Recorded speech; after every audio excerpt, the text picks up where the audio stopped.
Good evening, ladies and gentlemen, boys and girls. Welcome to the historic Guardians Field. Is swung hard, hit deep in the air to left center field. Left fielder looking up. This ball is gone. A home run. One sticks and deals. Pitch called third strike. Swing and a fly ball to left field. Base hit. Ball game is tied. Fernie gets the job done. To the backstop. And now here's to go to second. Now the time goes into right field.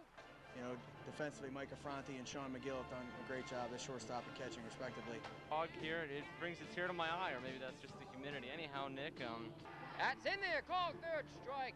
Swing and a miss, strike three. In time, he got him. Double play on that one. So, strike him out, throw him out, double play. Be heating up a little. Perhaps if the score Might be seeing a 8-4. bench-clearing brawl one of these. The 1-0. Swing and a drive deep to left field. Way back. He's being waved home. Oh my goodness, that's a great catch if I ever saw one. On the first double play. That is look out, and the Gulls lead it 10-1. And here's the throw to the plate. He got him in time. Gulls come into this game leading the NECBL Southern Division. There's a ground and ball. that one is balls in for a hit. Of course, this is baseball, as we know. Anything can happen, and it's not over till it's over. He's ready now. The 1-2 pitch. Sets, kicks, and deals. Swing and a miss, strike three. And this ball game is over. The second out there on the first double play. What a catch. 1 run will score. Here's the throw to the plate. It is not in time. And looks like they're trying the suicide squeeze, and it works. At the deep left field. Way back. Way back. Send that ball to the light tower. A high fly ball. Deep to left field. Way back. Swing and a shot. Deep to left field. Swing and a high fly ball. Deep to center field. Way back. Home run. 3-run homer. Shortstop has it. Flips the second out there. The first double play. Here comes Locke. He will score. Swing and a line drive. Base hit to left field. Standing. Rounding first. Rounding second. On the way to third. Here's the throw to the plate. It is not in time. Swing, and he strikes him out. Here's the 0-2. Swing and a miss, strike three. Call third strike. Swing and a miss, strike three. Swing and a miss. Swing and a miss, strike three. So long, everybody.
Hello, ladies and gentlemen, boys and girls. Welcome here tonight on July 30th, 2005 to Guardians Field in Newport. Just 2 games left of the regular season. If you follow us all along the Newport Gulls television network, it's been an incredible ride thus far. Tonight, the Newport Gulls will be taking on the North Adams SteepleCats in the final game of their six-game season series. The Cats took all 3 games for the Newport Gulls on the road, and the Gulls last Friday, if you remember, scored over 30 runs, defeating the Cats in a doubleheader here at Guardians Field. This evening, they'll wrap up that series. The Gulls will go to try and split the series. Right now, Newport comes into this game leading the NECBL Southern Division by 2 games over the Manchester Silkworms. With just these 2 days left to play, the Silkworms had the day off. The Gulls have a chance to lock it up tonight as we continue next on the Newport Gulls Television Network.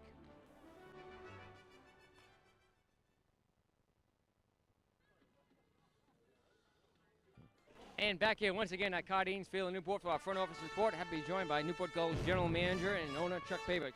Chuck, thanks for joining us here. Thanks for having me again, Nick. I always enjoy talking to you. Now, Chuck, when you put this team together over the course of late 2004, late 2005, did you anticipate this team having the defensive capabilities that it has so far this season?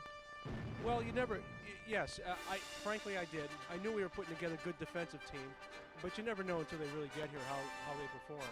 And they perform pretty much as we expected. We have good defensive players. Right over the middle of the infield, our catchers and our center fielder, everybody in the outfield, I think we're pretty good. Now, offensively, it took a couple of weeks to start stringing some hits together, but Kyle Hankins was a great addition to the lineup when he came in here. And for the last 2 or 3 weeks, the Gulls have really been hitting the bats well. Yeah, I think it's a normal process because typically the kids are swinging aluminum bats and then they come here and they start swinging wood. And it takes them a while to adjust. They get tired because they played 60 games at school and they come here and play 40. So it's very typical of them to start out perhaps a little bit slow, but then they get it, and now that's exactly where we expect them to be. We're trying to split the season series against the North Adams SteepleCats today.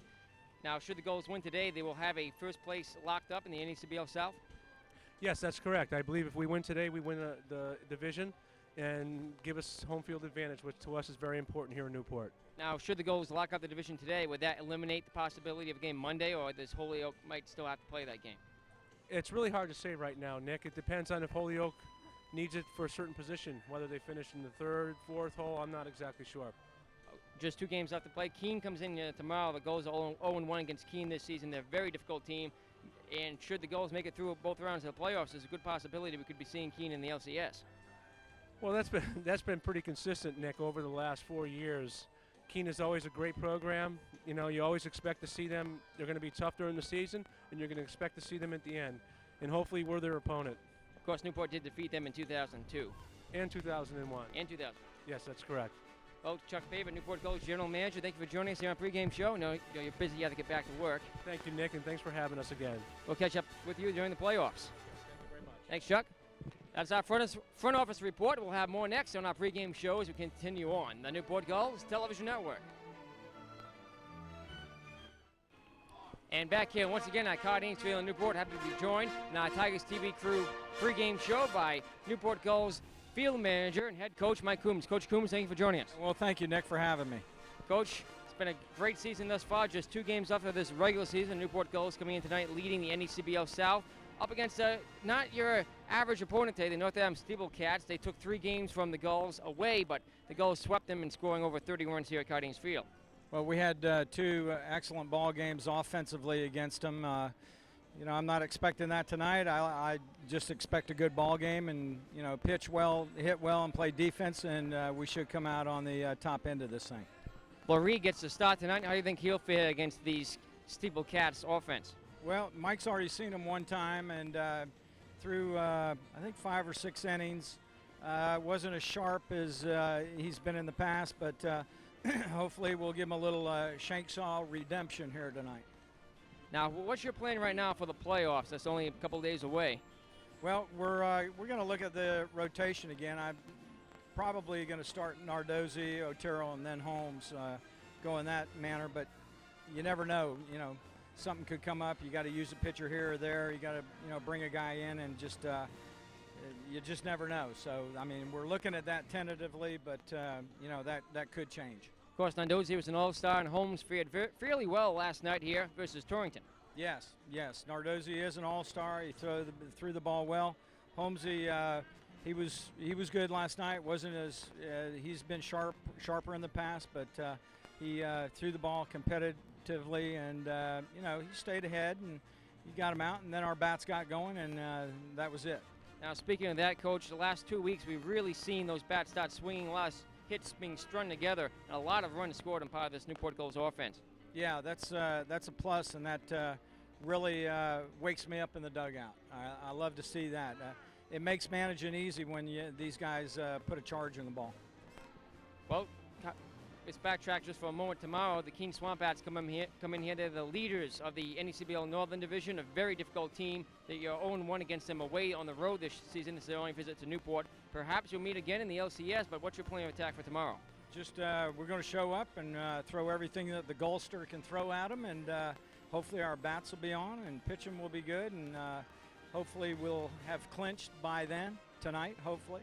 And you know, our kids play loose. They're not tight, and that's one thing in playing good baseball. You got to stay loose. You got to be okay with, you know, things, and just working that way towards, winning the whole thing. Newport Gulls field manager Mike Coombs, thank you for joining us. Okay. Take care. We'll catch up with you again at the start of the playoffs. That's our coach's report brought to you by the Tiverton Tigers TV crew. We'll have the starting lineups next as we continue on the Newport Gulls Television Network.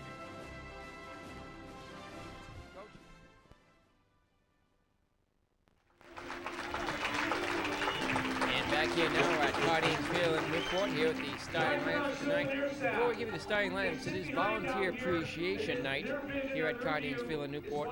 So let's take it down to the field now as General Manager Chuck Paver will be honoring the many volunteers that make this entire operation possible.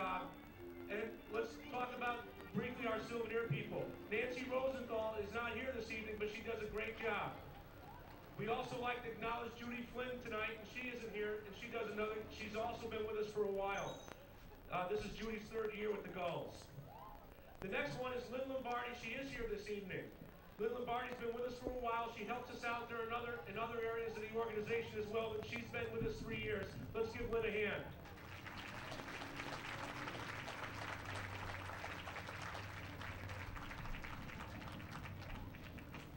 The next person we like to acknowledge is our Souvenir Director. She's not only the director of our Souvenir, she really does many, many other things for the Gulls. Too many to name. She's always there for us whenever we need her. She takes leadership roles all the time. She spends her time doing research on all the things that we promote here at Cardines Field.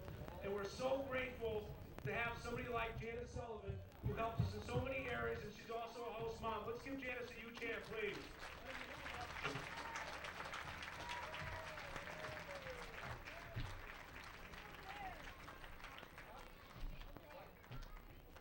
Now we go to the ticket booth, who has the same view.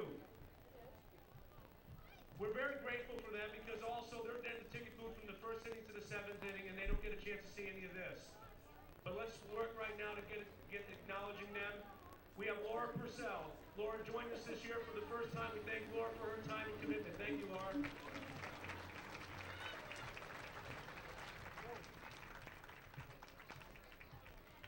The next person we have is Debbie Scott. Debbie Scott is also with us for her first year as a volunteer. She's already offered tonight to help us next year. It's wonderful. Thank you, Debbie.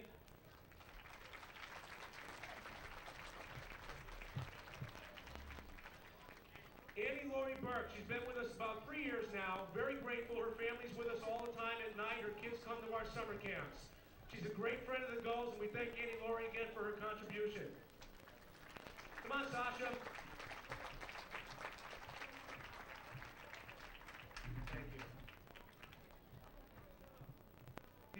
This husband and wife couple helped us in another capacity this year, and we needed some help in the ticket booth, so they volunteered their time there. Chuck and Linda Renault, we're very grateful for all they do.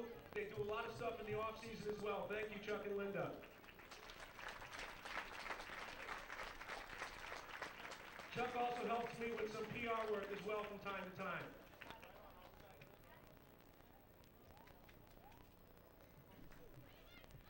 And running our ticket booth staff is Teresa McGinnis. She's been with us for 3 years. She's very committed to the Gulls. We're very grateful for her commitment in scheduling all this staff. Teresa McGinnis, thank you for your leadership.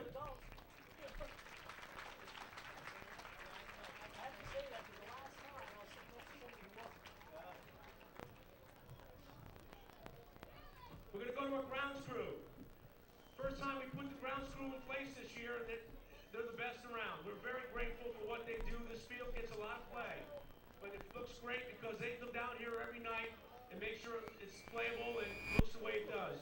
We're very grateful for their time as well. We're going to start with Andy Meehan, who's also a host family. Thanks, Andy.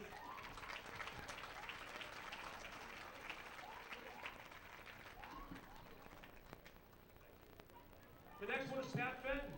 He's also down here helping us out all the time. He's also a host family. Thanks, Pat.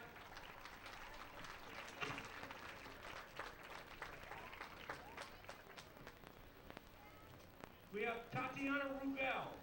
Tatiana's been down here all summer long. She's here every single night. We're very grateful. Thank you very much, Tatiana.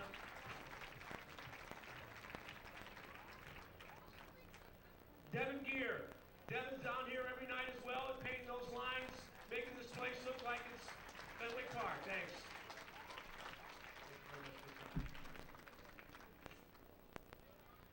Another Gull helps supervise this crew, but more importantly, he helps us in many other areas with the Newport Gulls. We're very grateful for Dennis.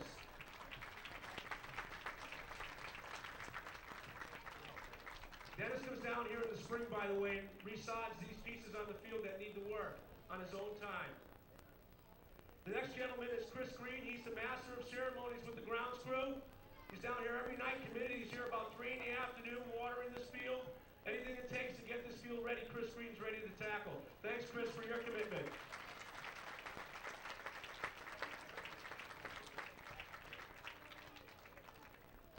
Our game day staff. We're going to start with our intern, Rob Gamache. Rob joined us around July from the Newport Yachting Center. We thank Robert for all his time. He's a big help for me as my assistant. We're very lucky to have Robert.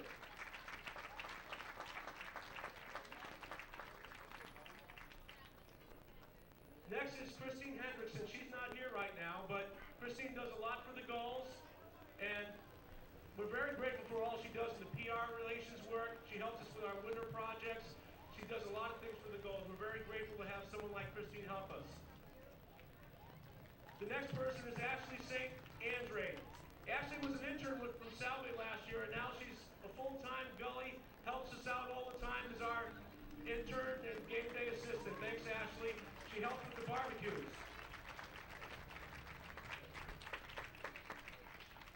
Courtney Caulfield is not here tonight, but we'd like to thank Courtney. It's her first year.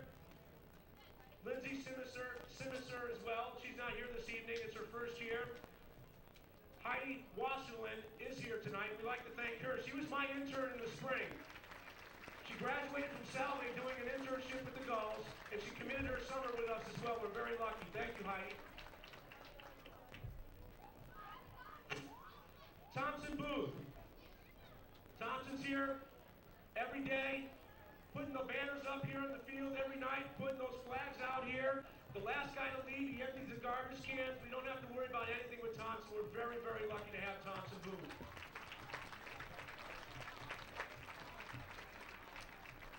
Harry Yang does a lot of behind-the-scenes work, and he's our master of sound this evening. Harry commits to anything we ask him to do. We're very lucky to have him committed. He's also the president of Middletown Little League.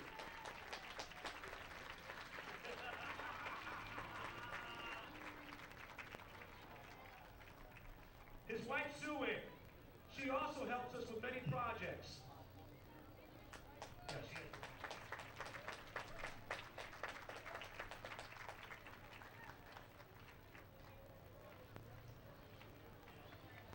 She does a lot for the Gulls. Thank you, Sue. Melissa Pava, my wife here with the team photographer. She's here every night taking photos. She developed 4,000 yesterday. Thank you, Melissa, for all the work. Your memories are going to be for these guys. Thank you very much. And we do have a bag for you. Jill Holbrook, Gully. Jill's our Gully. Here every night. She's the best Gully around, the best mascot in the league. Thanks, Jill. Second year. In her college entrance exam, she wrote an essay about her experiences in Gully. And I think that won an award. Thanks, Jill. Don O'Hanley, the voice of the Gulls. Everybody knows Don. He's the guy you hear in every game. Let's give him a big hand. Don O'Hanley's the best in the country. Uncle Donnie.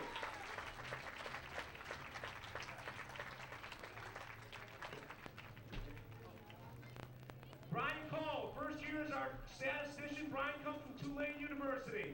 We welcome him here. He's a Rhode Islander, and thank you, Brian. Outstanding work. Norm Provost. Norm is the physical therapist who takes care of these kids when they have injuries. We thank Norm. He gets them in and takes care of them whenever they need. And Norm's son, Patrick. Patrick has also works with the physical therapy group, and he also helps wherever we need him. Thanks, Patrick, for your help.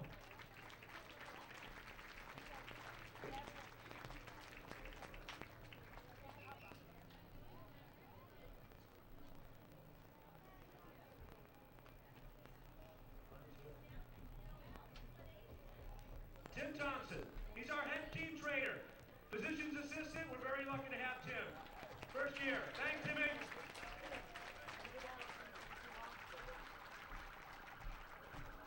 Ian Abreu, he's the voice of the Gulls over the internet. No matter where you are in the country or in the world, you can listen to Ian Abreu broadcast our games. Thanks, Ian. He's an aspiring broadcaster. The next we have Ted Capitalupo. Teddy's a game day sponsor. He's a sponsor of the Gulls. He does everything for us. He committed to doing this because I needed help. We're very lucky to have Teddy as our group. Thank you. Thanks, Uncle Teddy. His son, Robert. Robert, come on out, Robert. He's been with us since the early days when he was 2. Now he's going on 30, and it's great to have him around, Robert. Thanks for coming, buddy.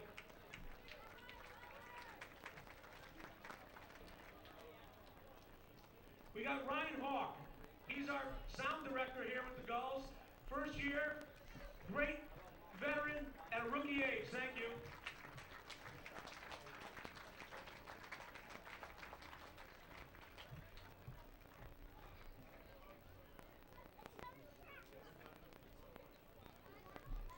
The last two I saved for last because not only are they great volunteers, but they've been with us for 5 years since we started here in Newport. I saw Al Weisman at the YMCA running when I was running one day, and I said, Al, we're bringing a baseball team to Newport. Can you help us? He goes, yeah, I'll be the scoreboard operator. He hasn't missed a game since. 5 years, he has not missed a game.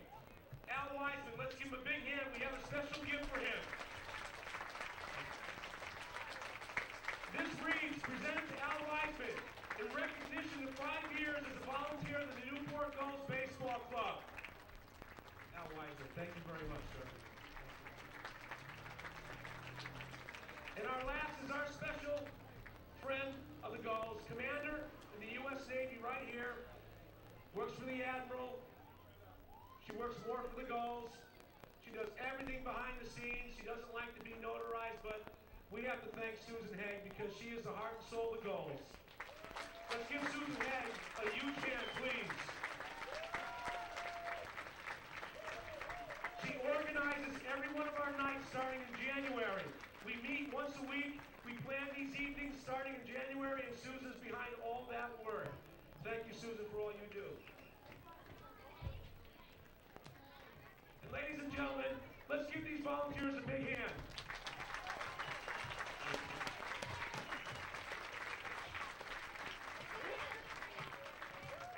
Thank you all for your commitment to the Gulls. We appreciate all the work you do. We can't thank you all enough. Thank you very much.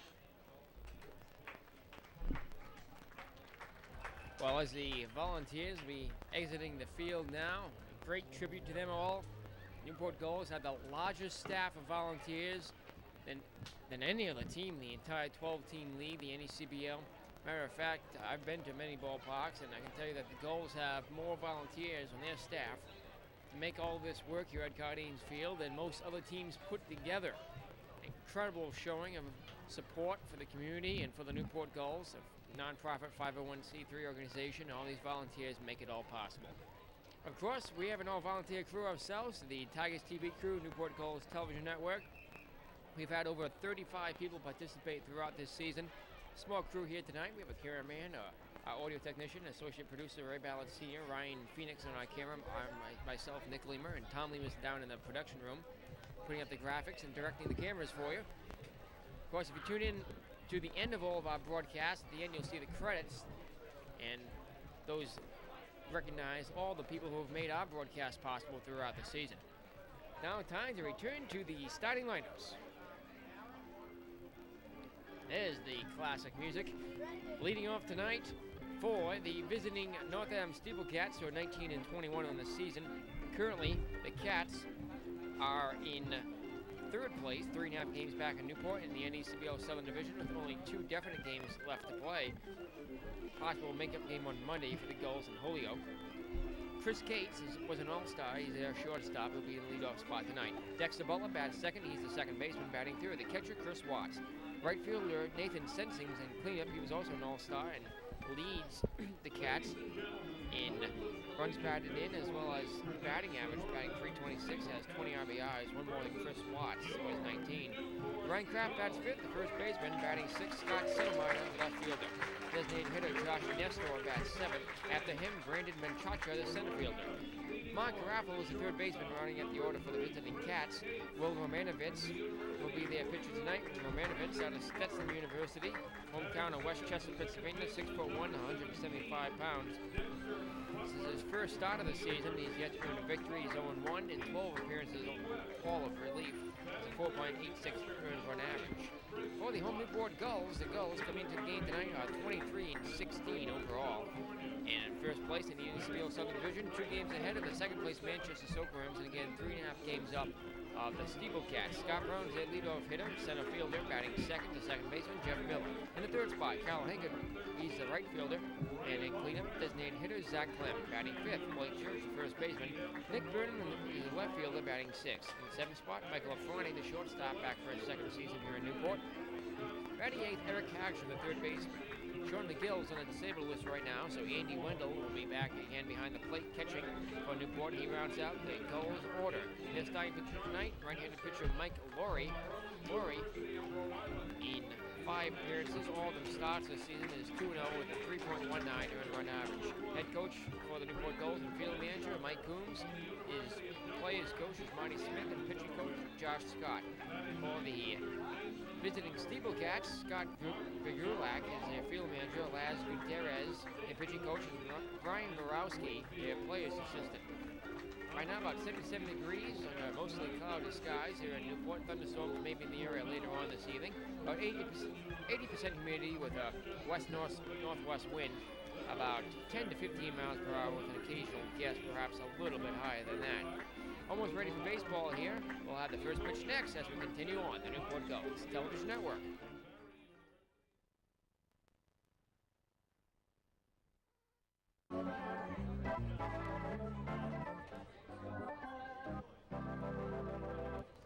And back here now at Cardines Field, almost ready for baseball. We saw some great pregame ceremonies out there on the field, honoring all the volunteers that make the Newport Gulls organization possible. Lisa Furter sang the national anthem just a moment ago, and almost ready for the first pitch of the ball game. Michael Laurie out there on the mound, warming up now. He's a 3.19 ERA, 2-0 in 5 appearances, 5 games started this season. Has pitched 31 innings, given up 28 hits, 12 runs, 11 of them earned. Laurie has walked 3, struck out 22, given up 6 doubles, 4 home runs, and has hit 2 batters. Umpires for tonight's game, calling balls and strikes behind the plate, will be Joseph DiPietro, and Michael Feta will be the umpire on the bases. Around the league today, Newport Gulls, of course, playing this game versus North Adams. Is scheduled to start about 6:35, about 6 minutes late right now. Lowell at Torrington, 7 o'clock start time, as well as Holyoke at Sanford, 7 o'clock start time there. Danbury is set to play Keene at 7 o'clock tonight. All those games underway in about 20 minutes, and we'll have updates periodically throughout the night. Concord at Vermont, they got underway about 4:30. No word yet whether or not that game is a final yet. Last night, the Newport Gulls defeated the Torrington Twisters 10-4. Vermont Mountaineers over the Sanford Mainers 9-1. Lowell Mill City All-Americans defeated Manchester Silkworms 4-3 in a critical game. Lowell, 14.5 games back, is in 6th place in the Northern Division. They defeated Manchester, who was in 2nd place, right behind the Newport Gulls. With Manchester's loss and the Gulls' win last night, the Gulls are now 2 games ahead of Manchester in the NECBL Southern Division, followed by Danbury, 3.5 games back, and then, I stand corrected, North Adams is 4.5 games back. I stated earlier that they are, in fact, 3.5. It's not true. Danbury, 3.5 games back in 3rd place. The North Adams SteepleCats trying to hold on to that 4th spot, on the verge of being eliminated, 4.5 games back. They'll have to lose both tonight and tomorrow, and Torrington will have to win both games in order to force a mini playoff game on Monday between the two teams. On Torrington Twisters are in 5th place, 6.5 games back. As it stands now, they will not make the playoffs for the first time in 4 seasons. Pittsfield Dukes are in the bottom of the division, in 6th place, 13.5 out of 1st place. Newport Gulls are 23-16, a .590 winning percentage. And Manchester Silkworms are 22-19. In the Northern Division, Keene is 29-11 overall, 6 games ahead of 2nd place Holyoke Giants, who defeated the Gulls early in this week. The Gulls may have a final regular season game on Monday here at Cardines versus Holyoke to make up a rainout, but that may or may not happen. Well, it depends whether or not it's needed. Depends on how close Holyoke and Stanford are. Right now, Stanford in third place, 1 game behind Holyoke, and 7 games back overall. 7.5 games back, the Vermont Mountaineers, 22-19 here with just 2 days left to play in the regular season. Concord Prairie Dogs, 10 games back in the Northern Division in 5th place, and 6th place, 14.5 back are the Lowell Mill City All-Americans. Also last night, North Adams defeated Holyoke 4-3. Pittsfield Dukes over the Danbury Westerners 4-3. And the Concord Prairie Dogs shut out the Keene Swamp Bats 1-0. That's how it stands around the league now. We're ready for baseball. And Mike Laurie out there on the mound getting the sign from his catcher, Andy Wendell. Wendell in for Sean McGill tonight, who's on the disabled list. Wendell looking in, getting ready to pitch to Chris Cates. Cates the all-star. Here it comes. First pitch of the ball game, missing inside, ball 1. Cates, shortstop for the Cats. Very small stature at the plate, 5 foot 4 inches tall. However, he was the MVP of the NECBL 2005 All-Star game here at Cardines last Sunday. The next pitch is on the inside corner, a strike called. The count's even at 1-1. Nick Lima sitting alone in the booth today for this game here in the NGTN. This is our 20th broadcast of the season. Second season broadcasting Newport Gulls games for you. The Tigers TV crew, Newport Gulls Television Network. The 1-1 pitch swung on, hit in the air to right field deep. Right fielder Hankard going back, and this ball is off the wall, and it is in foul territory. The warehouse out there in right field. The ball hit off the edge of the warehouse, so Cates will come back. By park ground rules, any ball hitting off the wall of the warehouse out there in right field is in fact a foul ball. So just a long foul ball. 1-2 will be the count to Cates.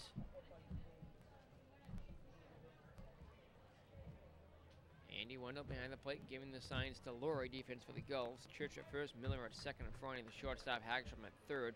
Burnham in left, Brown in center, Hankard in right. Laurie winds and deals the 1-2 pitch. Strike 3 called right down the middle. Laurie starts off the game by striking out the All-Star Game MVP. Cates goes down looking. Here comes Dexter Butler. Butler batting .219, 14 runs knocked in, has no home runs in the season. He's the second baseman for the SteepleCats, so a 19-21 in the season. 4.5 games behind the first place Newport Gulls.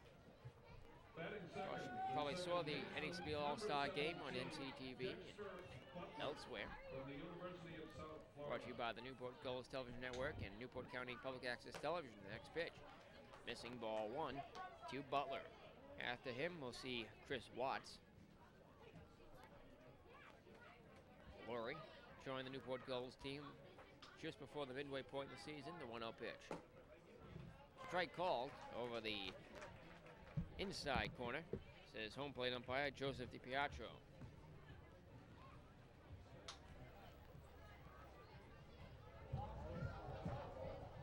1-1 the count, 1 out, bases empty here in the top of the first. The pitch. Attempted bunt foul around the plate area, and the count will be 1-2. We turn on our exclusive NGTN field mic there, located behind the home plate area, so you can hear the umpire making his strike and ball calls. We'll turn it on and off intermittently throughout the game. 1-2 the count to Butler, 1 down. The pitch, missing, ball 2, the count's even at 2-2.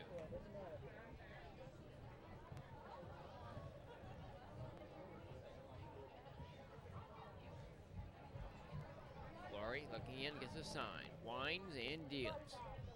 Swinging in, a weak kick ground ball, bouncing past the diving shortstop at Fronting to left field, a base hit. Fronting dived for it, bounced over him, and Butler's on with a 1-out single. So, Cats have a hit, and it goes a no-hitter for Laurie. Batting third, the catcher. Excellent crowd already filling in here at Cardines Field, at least 1,000, if not more. Already just in the first inning, they'll keep filtering in as the game goes on. So 1 out, a runner at first for the left-handed batter, Chris Watts. Watts, catcher for the Cats, has a .278 average, 19 runs batted in, and leads the team with 5 home runs hit. Laurie has allowed 4 home runs in the season. The pitch, outside corner, a called strike. Laurie features a fastball, curveball, changeup, and a slider. 3rd Mike Coombs in our pregame show today, detailing his plans for pitchers over the next few days, including the start of the playoffs. The pitch outside for the ball. Counts even out 1-1. Laurie will have at least 5 days of rest. He will not pitch in the first series of the playoffs unless he's absolutely needed. Playoffs start in just 3 days. 1-1 the count. The pitch. Swinging a ground ball just foul up the first base line.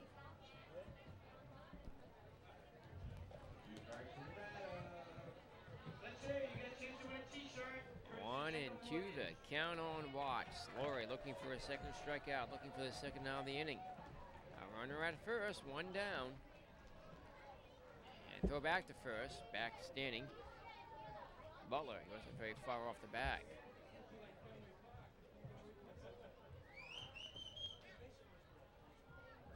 Laurie sets, kicks, deals. Outside ball, 2, and the count's even at 2-2.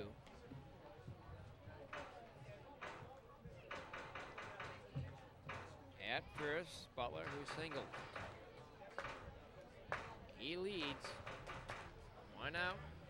Laurie's 2-2 pitch. Inside, ball 3, throw to first, and he haven't caught. Butler's caught. Here's a throw to Franny. He tags him for the inning's second out. Butler caught stealing. He's way off the bag. May have thought that pitch hit him. It was very far inside. It didn't. So Butler was off the bag. Not sure why he was so far off the bag. Perhaps he was going, but then he held up, just stopped about not even halfway to second. And Andy Wendell firing the Church, who fired to Affronti for the out. 2 down.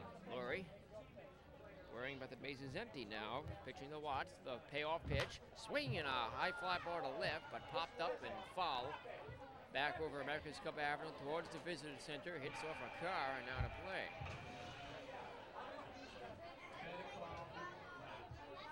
Count remains full, 3-2. Very good sized crowd. Not already, I've seen twice as many as were here last night. It's Volunteer Appreciation Night here at Cardinals Field. Laurie's payoff pitch. Strike 3 call right down the middle. Well, the single is harmless after Butler's caught stealing. 3 up and 3 outs here in the first inning. After half an inning, it's the Cats nothing. The Gulls coming up here on the Newport Gulls Television Network.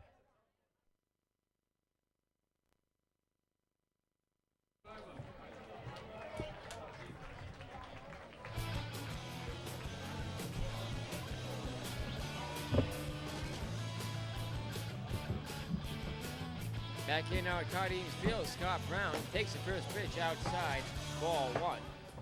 It'll be Brown, Miller, and Hankard due up for the Gulls here in the last half of the first. There is no score yet. The pitch. Swing and a drive, deep to right, way back, and off the top of the wall. The right fielder can't get it. The leap couldn't make the catch. Brown's in the second with a double. Brown, the rare leadoff double here. First Newport Gulls base runner on the second pitch swinging. Sent that ball into right center field. Right fielder out there sensing. Leap couldn't make the catch. It was above him about 10 feet up the wall. A little bit harder. That would have been a home run. He only has one this season. It was inside the pocket. Came here versus the Cats last Friday night. Romanowitz looking in, gets a sign from his catcher Watts. His pitch. Swung on, but popped up foul off the left field line. And a great catch made by a fan up there. One-handed catch. Fan in the top row of the bleachers on the up the third baseline. Up in the corner up there, some pretty good seats too. 0-1 the count to Jeff Miller at second. Brown the pitch. Swinging a high ground ball right to the pitcher. Was a fly ball actually. Line off the bat. Would have been a potentially scary play there. So, one man out as Miller lines out right to the pitcher. –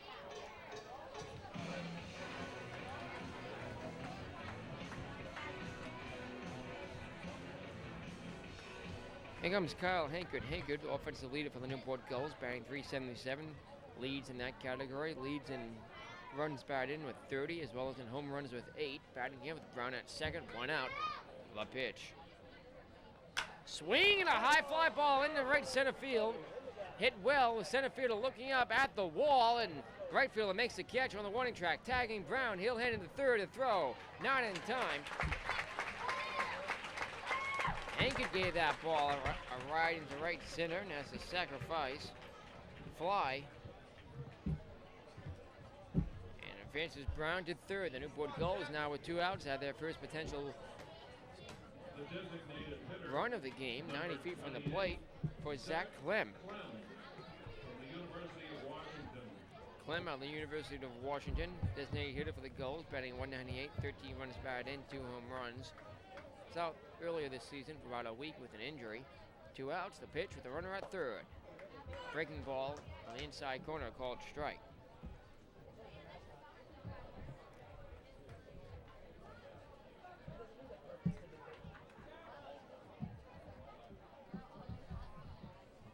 Romanowitz' pitch. Swing and a high fly ball in right field deep. Right field looking up at the wall, and it is gone! A home run! Zach Clem with his 3rd home run of the season puts the Newport Gulls on top 2-0. Clem, who had 2 home runs versus the Cats his first 2 of the season, on last Friday night, including a grand slam for his first home run and a solo shot, hits a 2-run homer here. Clem is a home run hitter. He participated in the home run derby along with Kyle Hankard. He gets number 3 and puts the Gulls on top 2-0. So 3 very well hit balls given up here as the next batter, Blake Church, takes the first pitch in there for a strike. Hankard, who flied out deep to right. Brown doubled off the right field wall, and Hankard with a 2-run homer into right center. The pitch. Strike call in the outside corner, and Church behind 0-2. So 2 runs batted in for Clem. Now has 15 on the season. It's his 3rd home run. Here's the next pitch from Will Romanowitz. Missing low and outside. Romanowitz has now given up 3 home runs. This is his first start of the season. He has 12 appearances in relief. Here's 1-2 pitch. Swinging a high fly ball, but popped up and got under it, backing out of play.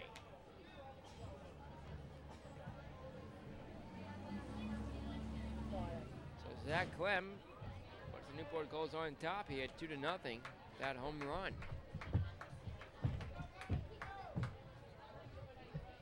The pitch, swing and a miss, strike 3. First strikeout for Will Romanowitz. Side 3 tie, but not before Clem hits a 2-run homer into right. Newport Gulls take a lead 2-0 after 1 here on the Newport Gulls Television Network.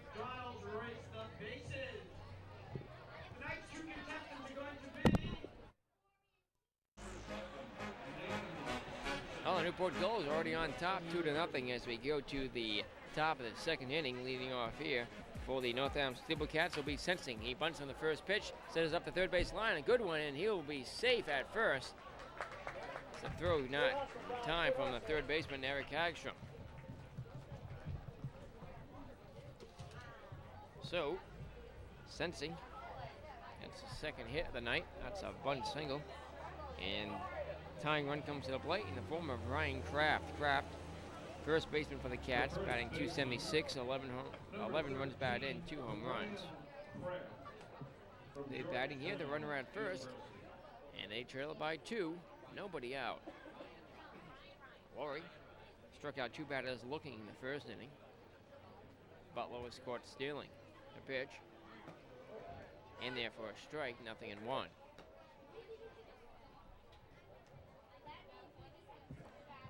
Outfield playing a little bit deep, infield in for Kraft, the right-handed batter at the plate. Laurie comes to the set, to the belt, and his pitch. Swinging a high hit ground ball, but foul up the third base line. He's behind now, 0-2. For the first time tonight, going on NGTN, we do have a third camera placed on top of the other dugout. We always have one dugout camera to catch you the action. And there's a shot of our other dugout camera. Get you a good view of the pitcher and the third base area, as well as the bullpen. Laurie with the 0-2 pitch. Swinging a line drive in the right field. That will fall for a hit. He's Ronnie first holding up there. Into third goes Sensing. And they have runners at the corners with nobody out. That ball was fair by about 2 feet up the line of the first base line. Rolled almost into the corner. Recovered out there by Kyle Hankard.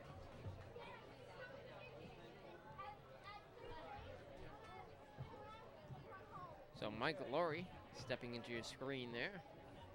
Giving up 2 singles here. Has to worry about a runner at first, a runner at third, nobody out. Cats are coming back quickly here. Down by 2 runs. Important game for them as they try to stay ahead of the Torrington Twisters, who are 2 games behind them.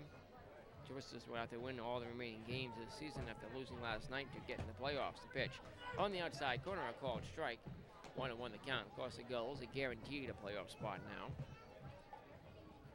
Just a matter of trying to finish first in the NECBL South. They're 2 games ahead of second place Manchester right now, and 3.5 ahead of Danbury, 4.5 ahead of the SteepleCats. Runners at the corners, the pitch, missing low with a ball. And it counts even at 1-1. Nobody out here in the top of the second. Infield will be in all around. Laurie with the 1-1 pitch. Swinging a line shot, snagged by the first baseman, Blake Church, and he tagged the runner for a double play.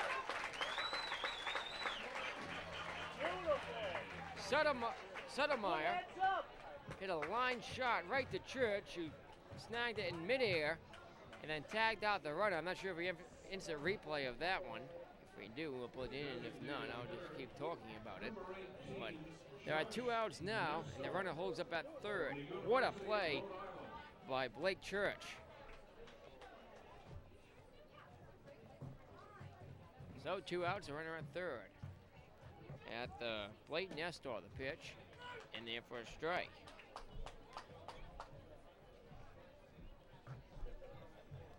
Sensational unassisted double play for Church. Josh Nestor at the plate, designated hitter with the runner at third, takes the next pitch outside, ball 1. The count's even at 1-1. Nestor batting .222 this season, has 8 runs batted in, 1 home run hit. Sensing led off the inning. The bunt single remains at first. The pitch inside with a fastball, ball 2. We do have the instant replay of the double play. We'll see it now.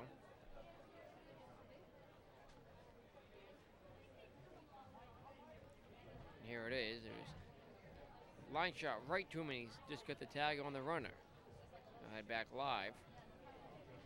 2-1 with the count to Nestor. Good job down in the production room to find that play. 2 outs. The 2-1 pitch. Swinging on a dry pulled foul up the right field line. Well, after doing almost 20 games this season, my voice is getting a little bit weak here tonight. Would like a day off before the playoffs, hopefully. The Gulls will have to play on Monday versus Holyoke. Game will only be played if needed. They'll play the Keene Swampats tomorrow for the first time at Cardines this season. The Swampats defeated the Gulls at Keene up in New Hampshire early on this year. The pitch, swinging a foul off the netting above the screen. Count remains even at 2-2 to Nestor. 2 outs. Sensing at third. After a sensational double play, they erased the runner at first as Kraft was retired. Suttermeyer lined right to Church, who got the tag on Kraft. Lurie with the 2-2. Swing and a drive into center field. Scott Brown coming on now. Kyle Hankard can't get the play, and the run scores. Into right center goes the ball by Nestor, who has an RBI single. And crossing the plate from third, Sensing led off the inning with a bunt single, and the SteepleCats are within a run. 2-1 now the score. Says North Adams 1, then a nothing. We'll have to change that on the graphic down in the production room. Not sure they see their error yet. Laurie from the set. The pitch, missing inside the ball. So 3 hits given up by Laurie here in the top of the second. There we go, now it's fixed. Good job down there for Tom Lemer. 1-0 the count. The pitch is swung on, hit foul off the post holding up the screen. Counts even now 1-1. Tying run still at first for the SteepleCats, and for North Adams, go ahead run at the plate in the form of Menchaca. Counts even on him, 1-1. Brandon Menchaca, center fielder for SteepleCats, batting 143, 7 runs batted in, 1 home run. The pitch, swinging another foul off the screen by the same spot. Must not like that post. That's a critical post. It's holding up the roof over our heads. If he knocks that down, we're going to be in some trouble, folks. 2 outs, 1-2 the count at first, Nestor. 1 run home here in the inning for the SteepleCats. They trail it 2-1. Laurie looking in, getting the sign from his catcher, Andy Wendell. He's ready now. The 1-2 pitch. Just missed outside. The count's even at 2-2. Fastball had some movement. Crowd continues to fill in here at Cardines. We have a sellout tonight. Towards the end of the season, July 30th, 2005. Laurie, 2-2 delivery. Missing inside, ball 3, and the count is full. After Menchaca, we'll see the number 9 man, Garofalo. Some bubbles pass by me. Must be some kid blowing some bubbles nearby. Hopefully they stay away from our equipment. The pitch, swing and a ground ball chopper right to a front. He has it, fires a long way to first in time for the out that retires his side. The SteepleCats get 1, and after 1.5, it's still 2-1 Newport here on the Newport Gulls Television Network.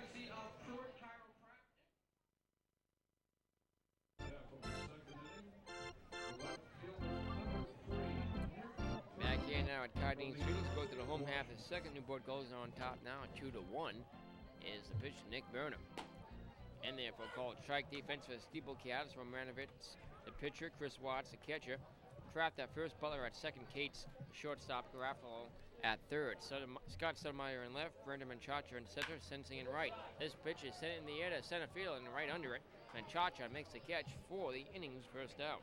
So Burnham retired on the fly out. Some more bubbles fly past us. Must be some kids off to our left here. Some bubbles in the broadcast booth. I always call it broadcast booth. It's more like a roll of bleachers with a table attached to it. We're surrounded by fans here. Behind the plate area here at Cardines Field. 1 out the pitch. On the outside corner, a called strike to Michael Affronti, back for a second season in a Newport Gulls uniform and their shortstop. Affronti, batting .266, 12 runs batted in, 1 home run. Which came at the Danbury Westerners. Pitch, swing and a drive in the left field. He pulled it foul. Not quite home run distance, and not quite into fair territory. Pulled into the bullpen. I'll scatter the pitchers out there. Nothing to the count. 1 out. Bases are empty. Michael Affronti at the plate. Romanovitz his pitch. Swinging a ground ball chopper. Coming on the third baseman.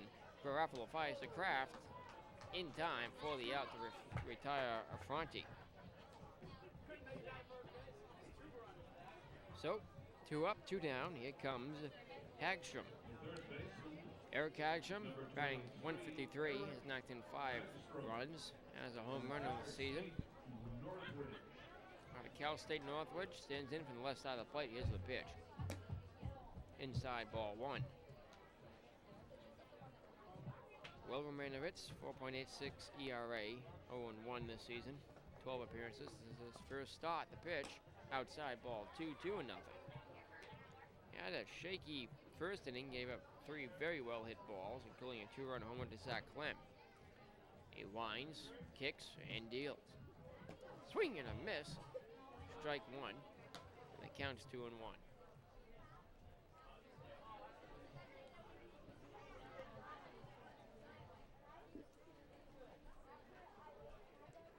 Two on the score, 2 outs, bases are empty here in the last of the second, the 2-1 pitch. Outside ball 3, and the count's now a hitter's count to Eric, 3-1. Cats infield, playing off center of the grass, outfield, squared away. The pitch swung over and missed, strike 2. Count will be full.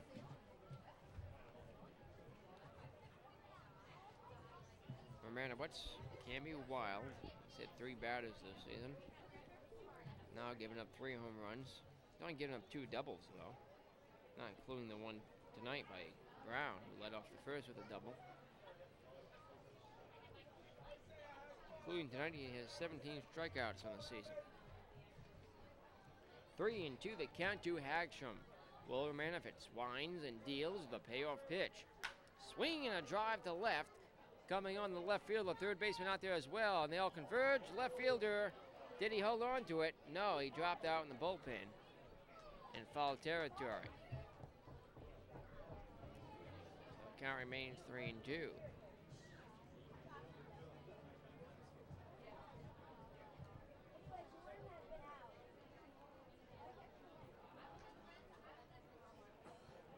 Hagstrom had a home run versus the SteepleCats a week ago, Friday night here at Cardines. Out of a doubleheader, that goal swept. They hit 7 home runs that night. In those 2 games, scored over 31 runs. Once again, the payoff pitch. Ball 4 outside. He walked him. First walk issued tonight by Will Romanowitz, 12th this season. So Hagstrom on at first with 2 outs for Andy Wendell. Wendell, catcher for the Gulls. His average is up a little bit lately with Sean McGill on the disabled list. Wendell batting .209. He's yet to hit a home run and has 6 runs batted in. Wendell out of Villanova steps up to the plate, levels the bat. Will Romanowitz gets a sign from Chris Watts. He sets, kicks, and deals. Fastball right down the middle of the called strike. Romanowitz may be trying to challenge Wendell here. He's staring him down right now. Now he's ready. Goes into his motion. Right about the same location with an off-speed pitch. Wendell wasn't swinging, nothing in 2.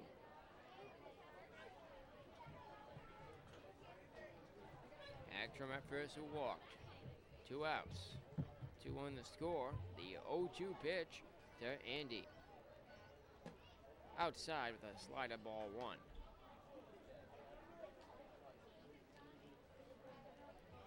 Good night for baseball here at Cardines. Maybe thunderstorms later on this evening, but for now, relatively clear, if not hazy skies. It's the sun sitting out towards the west. The 1-2 pitch. Swinging a ground ball chopper right to the mound. He has it. Runs to first and tosses it to the first baseman. Kraft for the other, retires aside. The Gulls leave 1, and after 2, they continue to lead it 2-1 as we continue on the Newport Gulls Television Network.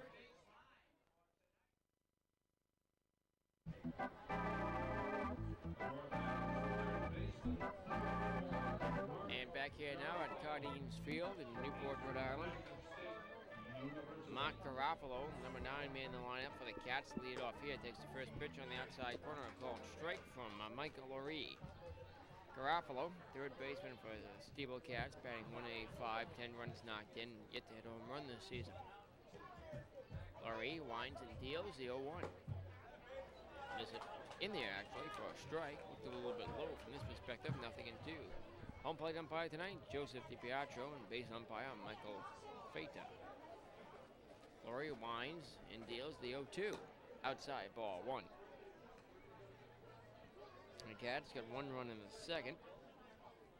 Off the RBI signal by Nestor. Laurie ready. The 1-2 delivery. Strike 3 call right down the middle with an off-speed pitch. Third strikeout tonight, looking for Laurie. Now has 25 on the season. And we cycle around back to the top of the order here in the third, and Chris Cates. Cates, part of the NECBL Southern Division All-Star team, and was also the All-Star League MVP for the night. Announced by NECBL Commissioner Kevin McIlvaine at the end of the game. The pitch, swinging ground ball chopper right to the third baseman. Hankstrom fires the church in time, 5-3. So Cates retired for the second time tonight in the first pitch swinging. Here comes Dexter Butler. Butler batting .219, 14 runs batted in, no home runs. Single in the first was caught stealing for the inning, second out. The second baseman, number 17, Dexter Butler. Butler Comes from Key West, Florida. comes from Key West, Florida. 14 runs batted in the season, has a .219 batting average coming into the game tonight. Laurie, the base is empty, 2 outs, the pitch. On the outside corner at the knees, strike one.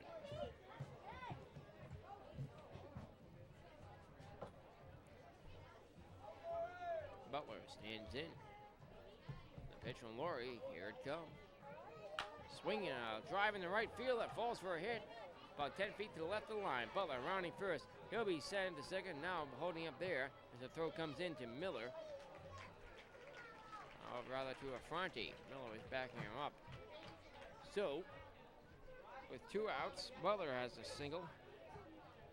Ball is hit very well into the gap between right fielder Hanker and the foul line out there. No chance for anybody getting close to it. Some days that ball is a double if it's hit a little bit harder and goes into the corner.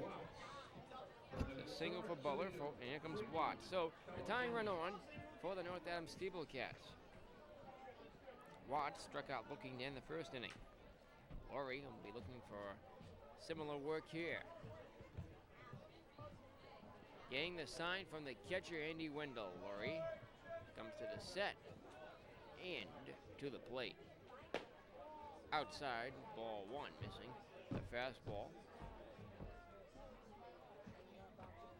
Here in the third, no action in either bullpen as of yet. Laurie sets, kicks, and fires in. Outside corner, a called strike. The count is even at 1-1. Cats and the Newport Gulls here tonight in Southern Division action. Last time these two teams will meet this season. A 1-1 pitch. Outside, ball 2. It's the last time the Newport Gulls will play a Southern Division team in this regular season.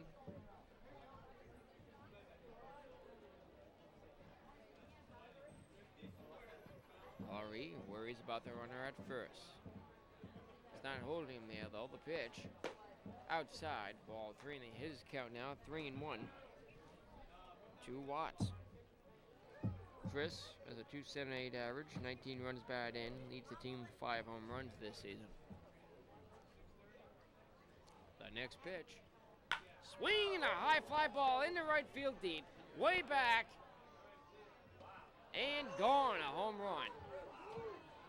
That ball hasn't landed yet out there in right field as North Adams SteepleCats take the lead 3-2. That ball was launched off the bat by Watts. Now gets his team-leading 6th home run on the season. Laurie gives up his 5th of the year. He's greeted by his teammates.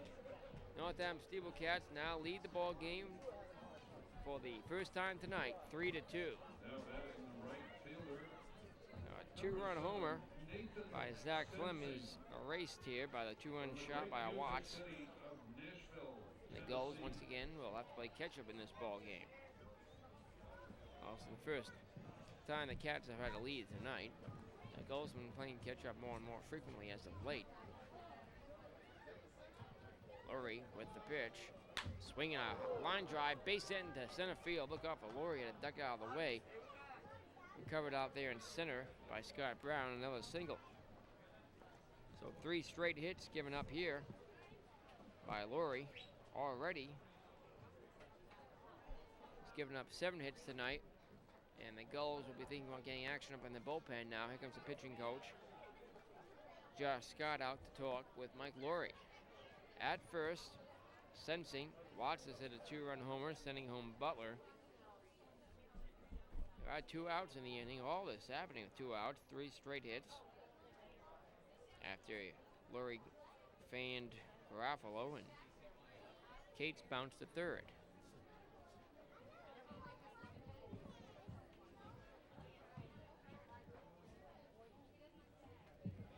Travis Webb will be warming up in the bullpen. Mike Laurie now working. The score 3-2. His team is behind. Ryan Kraft, who singled back in the second.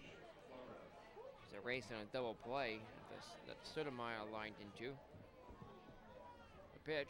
Swinging a line drive in the left field. That ball will fall for a hit. It'll go to the wall on a bounce. Left fielder Nick Burnham fires into third. Not in time. The ball gets away into second with a double. Is Kraft. Now 4 straight hits given up by Laurie. And the Cats are really threatening here with 2 outs. They have 2 runners in scoring position. And Sotomayor at the plate. Sotomayor has 11 knocked in, 1 home run in the season. Now the Gulls pitching coach, Josh Scott, will head out to the bullpen as well. Not see much more Laurie here. He's given up 4 straight hits. A double by Kraft. Bubble nearly hits me from that kid with the bubbles. Interrupts my broadcast. That's quite all right. Adds a different atmosphere, I guess. 2 outs, runners at second and third. 2 runs home here in the inning off the 2-run shot by Watts. Laurie looking in, getting the sign from Andy Wendell. From the set, the pitch to the plate to Sotomayor. Strike called on the inside corner. So Sensing who singled at third. Kraft doubled at second. Sotomayor at the plate. He lined out into a unassisted double play by Blake Church. That pitch is hit in the air to left field. Left field, and Nick Burnham coming over makes the catch for the out. He ties the side. Well, the SteepleCats take the lead on the 2-run homer by Watts, and they leave runners at second and third. After 2.5 innings, they now lead it 3-2 here on the Newport Gulls television network.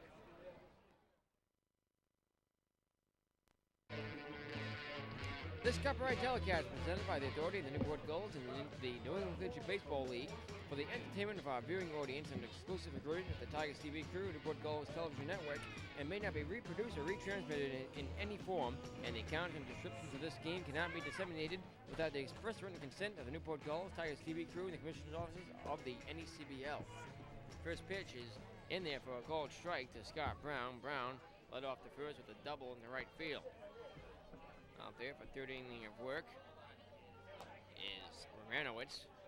Brown swings on that pitch. He's behind 0-2. The Gulls trail it by a run.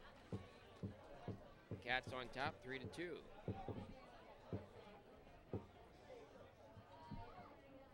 The pitch up and away. Ball 1, 1-2 will be the count to Scott Brown. Brown, Miller, and Hankard, 1, 2, 3 men in the lineup. Due up here in the third. Gulls playing catch up. The pitch, swinging a high fly ball, but pulled foul over the bullpen into left. 1-2 remains the count to Brown. Romanovich getting the sign from his catcher, Chris Watts. He's ready now. A 1-2 delivery. Swing and a drive into left. Left field there under it. Sotomayor looking up makes the catch for the inning's first out. Brown retires, not 1 for 2 tonight. Miller lined right to the pitcher for the inning's first out in the first inning. Jeff Miller, batting .240, 8 runs knocked in, has hit a home run this season.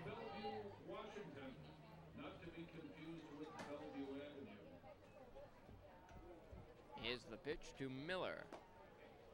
Inside corner, called strike, says home plate umpire Joseph DiPietro. Working quickly, Romanovich, his next delivery. Skips in the dirt outside, ball 1. Counts even out 1-1. Outfield playing fairly deep. Infield playing Miller as a pole. After him, Kyle Hankard. The pitch. Swinging a ground ball chopper coming on. The shortstop Cates has it. Fires the first in time. Miller tied for the second time tonight. This time 6-3. Cates to Kraft on the ground out. Kyle Hankard will be the batter now. Hankard advanced Brown to third on the sacrifice fly into right in the first inning. Hankard, offensive leader for the Newport Gulls, batting .377, 30 runs batted in, 8 home runs. Has 9 doubles this season.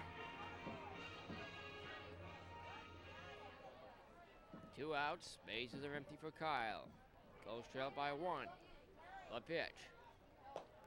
Fastball down the middle, a called strike.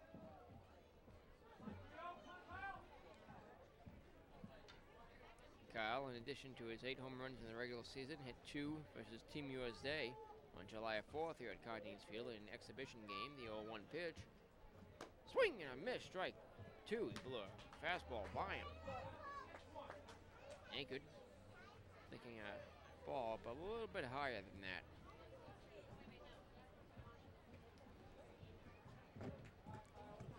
Romanowitz taking his time with Kyle.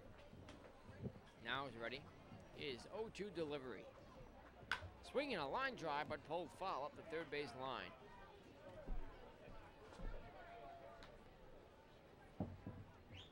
Count remains 0-2 to Kyle. Gulls bats have been coming alive a lot more as of late. Here in the final week of the NECBL 2005 regular season. The 0-2 missing outside ball 1. 2 outs, anchored at the plate. After him, Zach Clem waiting for a chance. Clem hit the 2-run homer in the first. The 1-2 pitch. Swing and a pop-up. Foul into the stands and behind the stands and out of play. Oh, Hankud battling with Romanowitz here. Count remains 1-2.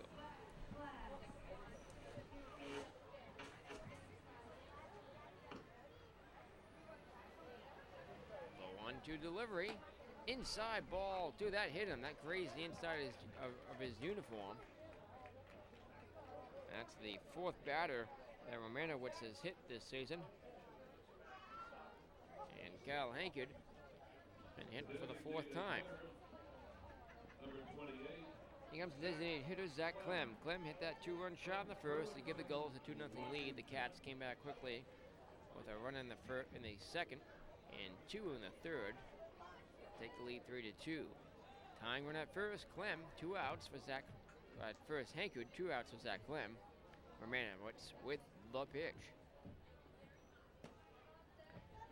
Off-speed pitch on the outside corner, strike 1.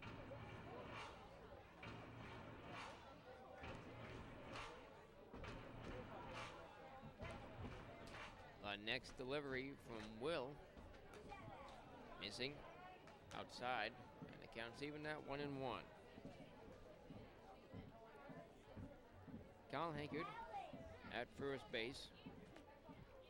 Yet to attempt to steal this season. He's rarely sent. Very rarely sent. He's yet to be sent as a base runner. 0 for 0 in stolen bases. That's always a good statistic to have. At least he hasn't been caught.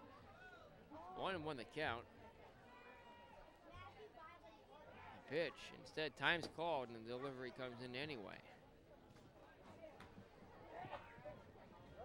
Clem asked for time at the last possible moment.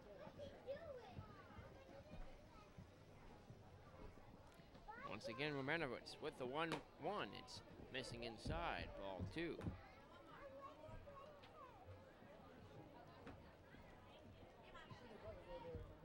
Well, his pace is slowed down a little bit here against the middle of the order. Hankered at first. The 2-1 pitch. Breaking ball misses inside. 3-1 hitters count now for Clem. 1 for 1 tonight. Hit that 2-run shot in the first. His 3rd homer of the season. Gulls trail by 1. Infield back, outfield deep. The 3-1 delivery. Ball 4 outside. After hitting Hanker with 2 outs, now Clem takes a walk on a 3-1 pitch. I'll bring up Blake Church. Church is at home run this season. He has 17 runs batted in. At 17, he is tied for 2nd with Scott Brown. Church batting .253. go-ahead runs on at first, tying run at second. 33. Insurance at the plate in the form of Blake Church.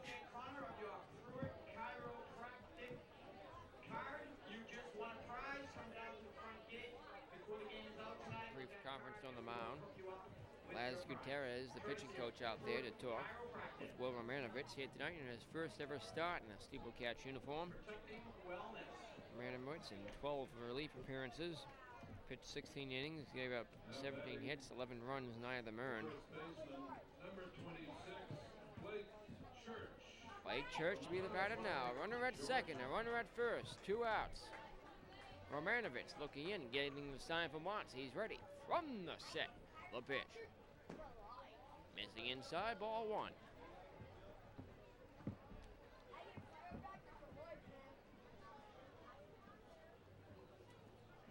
The next delivery from Romanowitz. Swing and a drive into left field deep. Left fielder going back out the wall, leaps, can't make the catch. The tying run will score. Hankard crosses the plate, and holding up at third and diving back into third base is Zach Clem. Blake Church with a wall ball double off the fence and left, ties the score. It's a new ball game here in the third.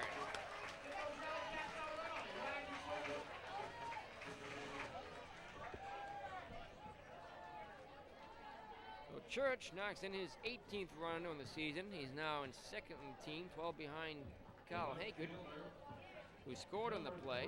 Clem at third.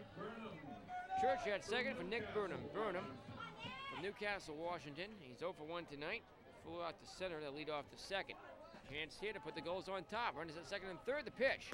Inside corner, a called strike. At the belt, 0-1 the count. Burnham yet to hit a home run this season. Left fielder for the Gulls has 8 runs batted in, 192 average. The 0-1 pitch. Outside, ball 1.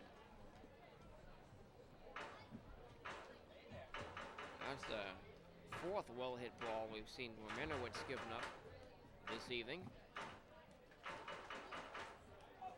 10 feet shy of being a home run. The 1-1 pitch to the plate. Swing and a line drive, base hit in the center field. It'll score a run, it'll score 2. It goes all the way to the wall, gets by the center fielder. In his second, rounding second on way to third is Burnham. He'll be held up there with a 2 RBI triple. The Newport Gulls lead it 5-3.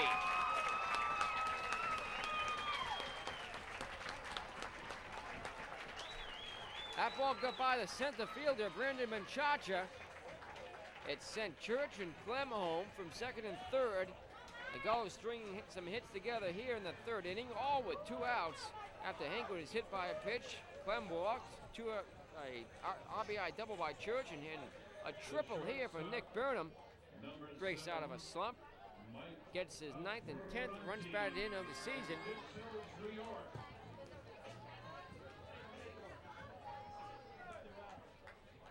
Michael Afrani, the batter now, the runner at third, 2 outs, the pitch. Almost hit him inside. Afrani ducked out of the way of that one.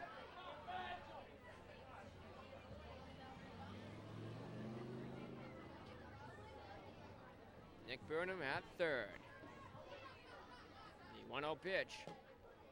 Strike called down the middle. Counts even at 1-1 to Michael. So Burnham gets his first triple of the season. He had 3 doubles. Longest base hit of the year.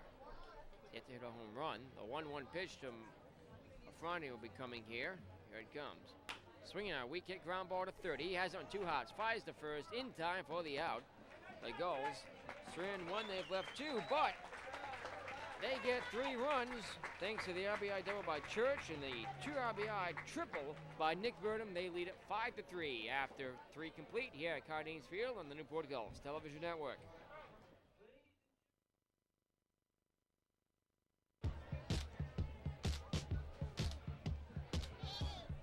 Sotomayor, Nestor, and Menchaca do up for the SteepleCats here in the 4th as they now lead it trailer by 2 runs. The pitch inside, ball 1 as the lights come on here at Cardines Field in Newport. This hazy summer evening, the end of July. The The Gulls will be heading into August. Well, the Cats, we'll find out soon. The pitch is lined into right center, a base hit. Lead-off hit for Sotomayor. Nose at bat first. Well, there was no error in the play in the third when Machacha couldn't feel the ball out in center field. There's a shot at the light tower.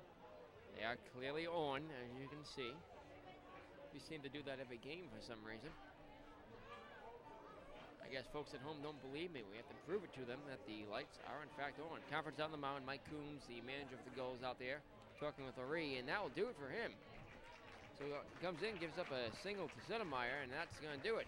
So we have a pitching change coming to you from Cardines Field. The Gulls leading at 5-3, and a runner at first. Nobody out here in the top of the fourth as we continue on the Newport Gulls Television Network.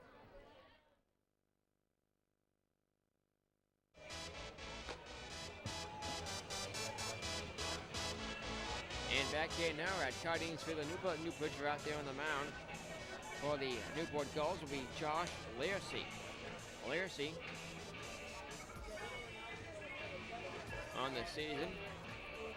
It's a 4.60 ERA. He's 2-2 in 18 appearances. Laircy has recorded one save. He's pitched 31.1 innings. He's yet to make a start. So all innings pitched were in relief. He's given up 37 hits, 18 runs, 16 of them earned. He's walked 6, struck out 30. He's given up 7 doubles, 3 home runs, 1 triple. He can be wild from time to time. He has 3 wild pitches. Has hit 4 batters on the season.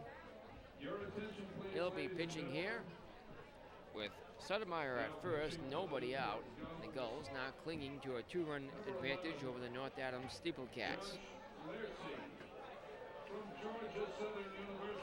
Laircy out of Georgia Southern University. Comes from Holy Cross, Georgia. Runner at first, at the plate, Nestor, who will now be a single back in the second. The pitch, swinging a foul tip to the backstop, 0-1. Nestor, batting .222, is a designated hitter for the SteepleCats.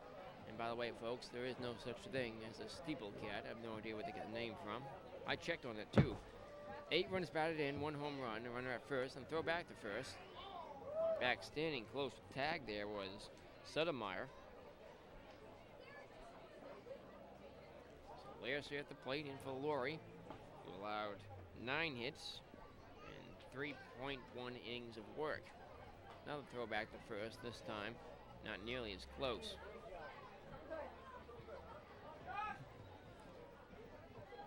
Josh, left-handed pitcher, checks the runner at first. Is 0-1 delivery instead. Another throw to first, and he's caught.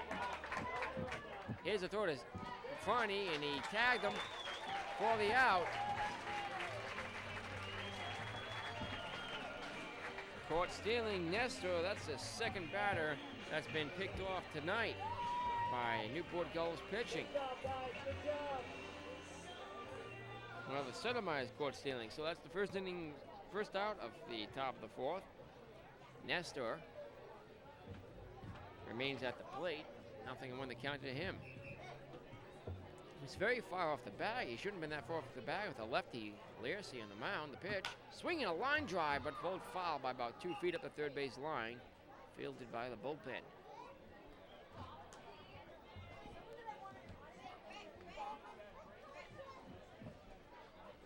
Hey Gulls fans, want to know more about the NECBL at Newport Gulls and Cardines Field? Check out www.necbl.com and www.newportgulls.com for the latest news, stats, and standings. For more information, we'll pause with the pitch, swinging a foul off the screen, 0-2. For more information about the Newport Gulls here at Cardines Field, call 401-849-4982. That's 401-849-4982. The Newport Gulls are a non-profit 501c3 organization. 1 out, the 0-2 pitch from Laircy. Swing and a miss, strike 3. Earns his first strikeout of this outing. Josh Laircy has 1 at bat on the season offensively. He was forced to bat in the game, and the Gulls ran out of position players. Josh did not record a hit in that game. Matter of fact, he struck out.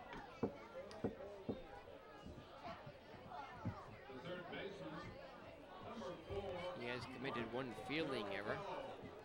From Wakefield, Rhode Island. The pitch. Missing with the ball to Menchaca.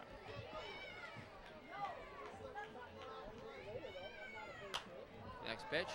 Popped up. Foul. Backing out of play. Stand correctly, that may be Garofalo at the plate. There is, I do have an error in my scorebook somewhere.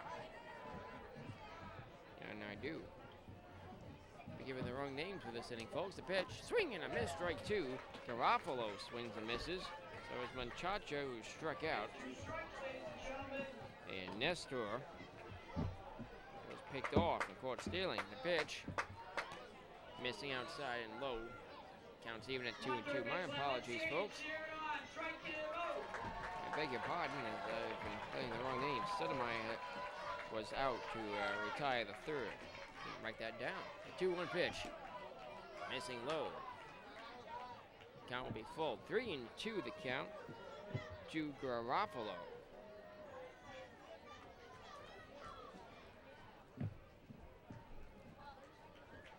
The payoff pitch from Josh Lassie.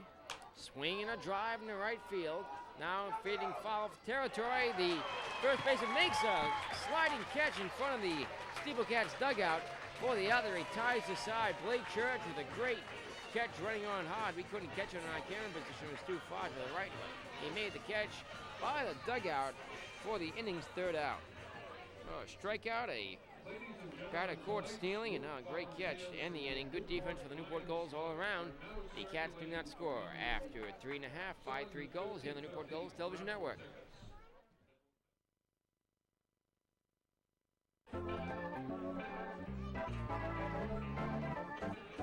Eric Hackstrom takes the first pitch, strike one. Here comes the next delivery. It's swung on, hit in the air to right field deep. Center fielder out there makes the catch on the warning track. For the inning's first out, hit hard, but not very high. Out by the 330-foot marker.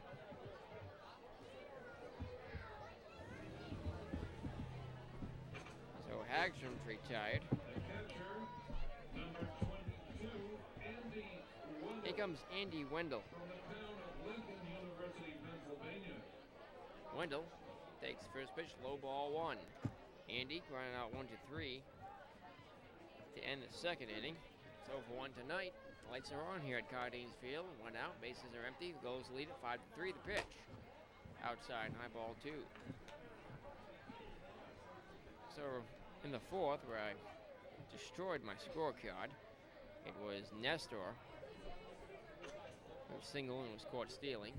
And it's a 2-0 pitch on the outside corner, strike one. Then Menchaca struck out swinging, and then Garofalo flied out to the first baseman in foul territory. 2-1, skips in the dirt in front of the plate. The count will be a hitter's count now, 3-1 to Andy Wendell. Wendell for the Newport Gulls, batting .209. Still looking for his first home run. Lead, 3-1 pitch. Swing and a pop-up. Catcher looking at it as it lands in the stands up by the top row and out of play. Full count to Andy. After him, Scott Brown, the leadoff batter. That one landed in a convertible.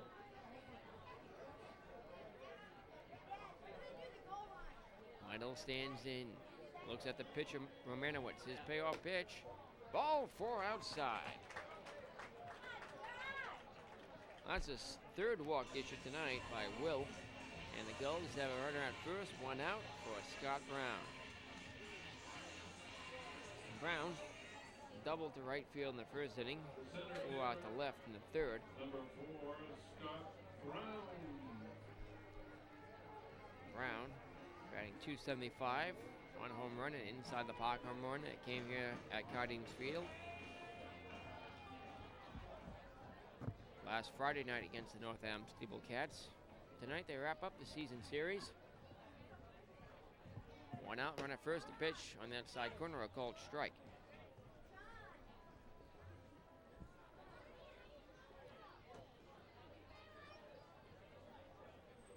Gulls lost all 3 away games of the season up in North Adams, Massachusetts. The 0-1 pitch to Scott Brown from Romanowitz. Outside, high ball 1. Then they start a game here at Cardines Field 2 weeks ago, which was fogged out in the 4th inning. Fogged, couldn't even see the outfielders. They finished that game and played a whole nother game on Friday night for a doubleheader, more like a game and a half, I suppose. Runner at first, the 1-1. Outside corner, just clipped it. Strike 2. We'll turn up our NGTN field microphone yet again. Hear the sounds of the game. Brown stands in from the left side of the plate. Will Romanovich gets the sign from Watts. From the set, the 1-2 pitch. Swinging out, ground ball chopper. Shortstop has it, flips the second. Out there on the first. Not in time, safe, says the base umpire, Maiko Feta. So unable to turn 2. It was a weak hit ground ball to short. Cates, a all-star shortstop. If anybody could have turned it, it would have been him, but unable to come up with it here. So 1 man out. Brown reaches on the fatalist choice. Retires Wendell. 2 outs for Jeff Miller. Miller's over 2 tonight. As a line out and a ground out.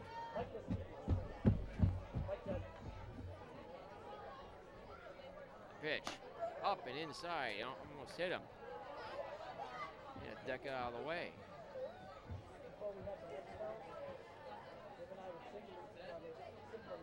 At first, Brown, the next delivery, swing and a drive, in right field deep, way back.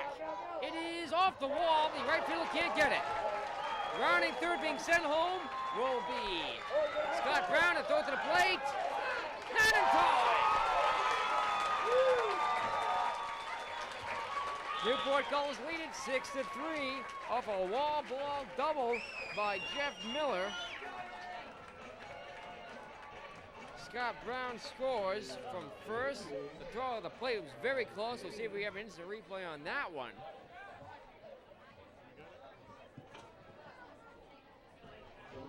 So at second, Miller. Here's the instant replay. Well, we'll wait for it. Kyle Hank at the bat now. He had a sacrifice fly to right in the first and he was hit by a pitch in the third. First, we'll see the pitch to Hankard, then perhaps instant replay. Romanowitz sets and deals. Outside corner, a called strike. I'll see the instant replay now. He's in the right. Throw it to the plate. Very close, but looks like they didn't get the tag on Brown before he crossed the plate. Back here live. Runner at second. Miller takes a long lead, no one holding him on. The pitch, swinging a foul off the screen. And quickly, Kyle Hankard behind, nothing in 2. Hankard, offensive leader for Newport, batting .377, 30 runs batted in, 8 home runs.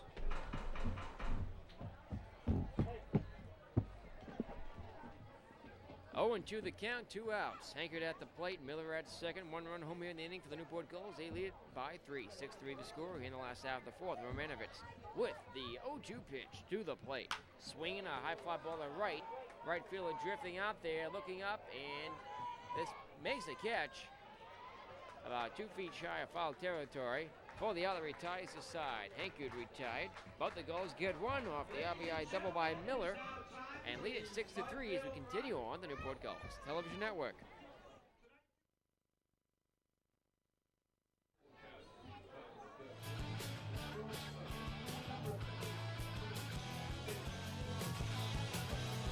Chris Cates takes the first pitch right down the middle. A called strike from Josh Larsey out for a second inning of relief. Larsey came in the 4th, picked off Nestor, and then struck out Machacha swinging. Next pitch, gets away to the backstop, 1-1. Ending at Garofalo, a fly out to the first baseman in foul territory in front of the dugout. Blake Church made a great catch. Gulls got another run in the last half of the 4th. Here in the top of the 5th, they lead it 6-3. Biggest lead of the night, the pitch. Up and away. Ball 2, 2-1.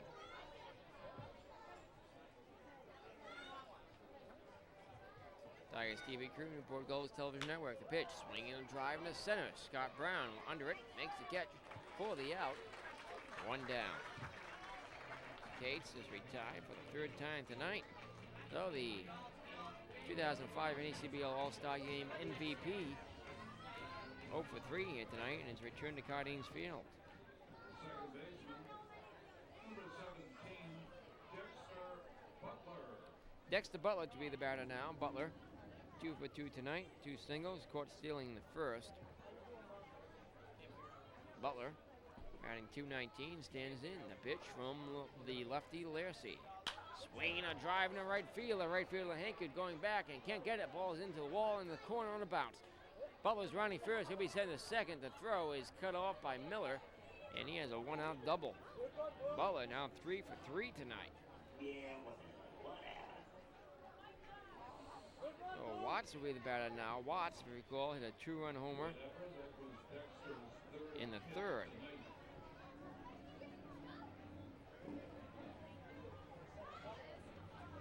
Watts, 1 for 2. Struck out swinging in the end of the 1st. Did hit that 2-run shot in the 3rd. Be batting here. The runner at second. 1 out. Josh Laircy looking in, getting the sign from Wendell. Long look in now. Now ready. Sets, checks the runner at second. To the bell and to the plate. The pitch. Swinging a foul off to the left. 0-1.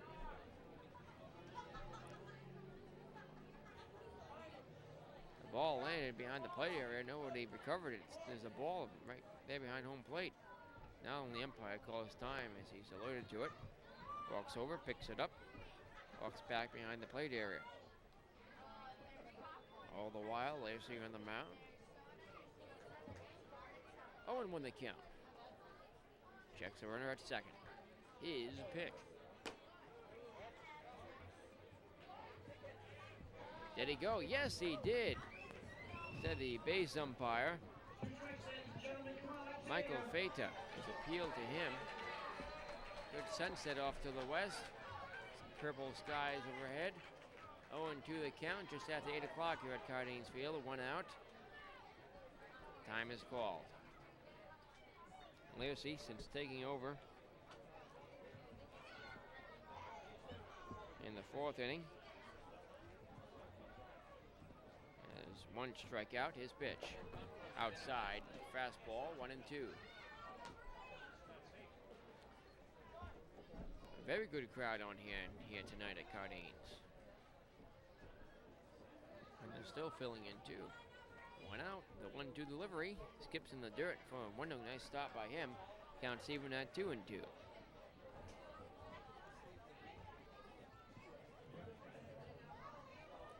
At the plate, Chris Watts. Laircy's 2-2 delivery. Swing and a miss, strike 3. Second strikeout of the night. 4th overall for Newport Gulls pitching. Here comes Sensing. Nathan Sensing, an all-star, will be batting now with 2 outs, runner at second. Sensing has a .326 batting average, 20 runs batted in, no home runs yet this season though. Nathan Sensing. Outfield playing him deep, infield back a little as well at second. Butler who double, 2 men out. The pitch. Swing and a miss, strike 1. Fooled him on a slider low and outside. That pitch had a location of my first pitch I threw out the other night. Not quite the velocity though. I think mine was about 100 miles per hour. That was a little bit closer to 90 from Laircy. Now mine was more like 40, folks, if that. The 0-1 pitch. On the outside corner, another good pitch, strike 2, 0-2. Sensing falls behind. Tigers TV crew night here at Cardines on Tuesday. We benefited from the 50-50 raffle. Get some new equipment for you for next season, perhaps. 2 outs, runner at second, he checks him. Laircy fires in instead. Look back to second, nobody covering.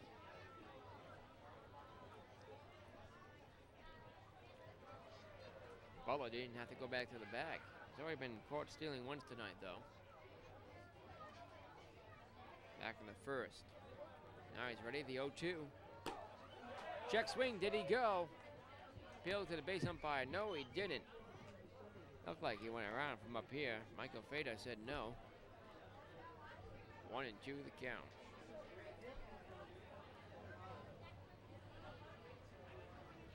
Lacy has had some good relief work here in the fifth and the fourth. Is 1-2 delivery. Low ball 2. Counts even at 2-2.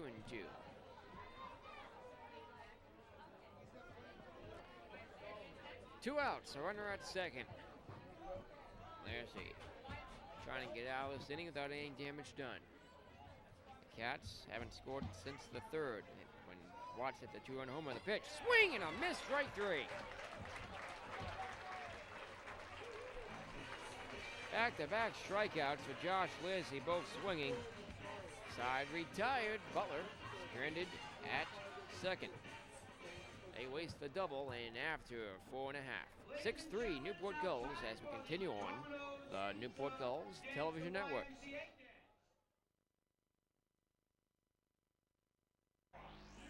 And back here now at Cardines Field in Newport as we go to the last half of the fifth. Let's pause and take 10 seconds for station identification here on the Newport Gulls Television Network.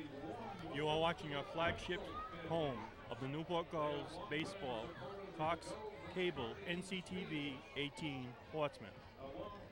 Newport Gulls lead it 6-3 as we are heading here now to the home half of the fifth. Due up for Newport will be Clem, Church, and Burnham, the middle of the order. The Gulls got a run in the fourth. And 3 in the third. And a 2-run homer by Clem in the first.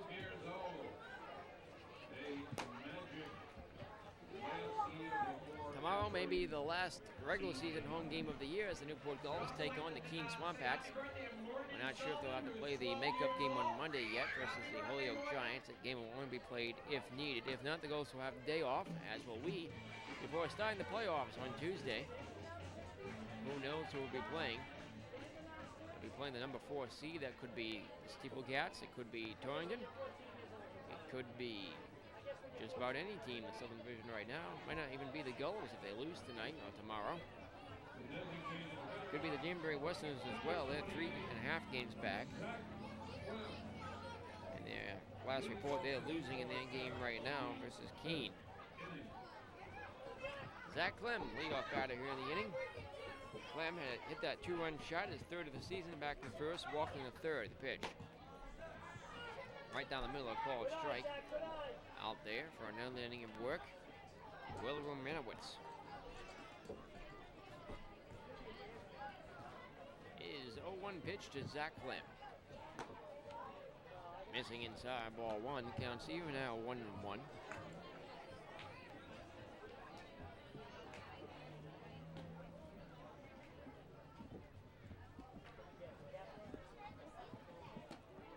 Romanowitz's next pitch is in there for a strike. Counts 1-2 now to Zach Clem. Batting average against Romanowitz. Hitters are batting .279, not including the statistics tonight. The 1-2 pitch to Zach. Here it comes. Swing and a foul off the netting near our camera position. Count remains 1-2.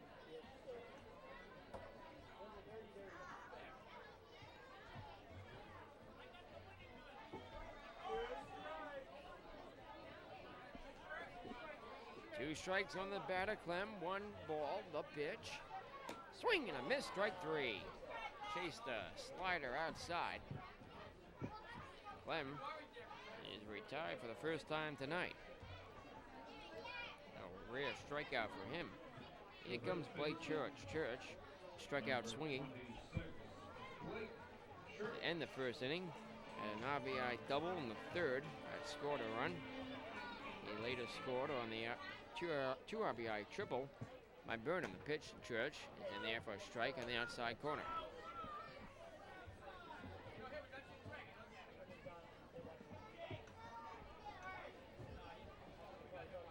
2-1 delivery. Missing outside, ball 1. 1-1, the count evens up. 1 out. Romanowitz with the pitch. Wild pitch goes to the backstop. 1-2. Rather, 2-1 will be the count. Newport Lions Club out there for the 50-50 raffle. Proceeds will go to support Lions Club charities tonight. Bases are empty, 1 out here in the home half of the 5th. The 2-1 pitch. Swinging a drive, but pulled foul off to the right. And out of play.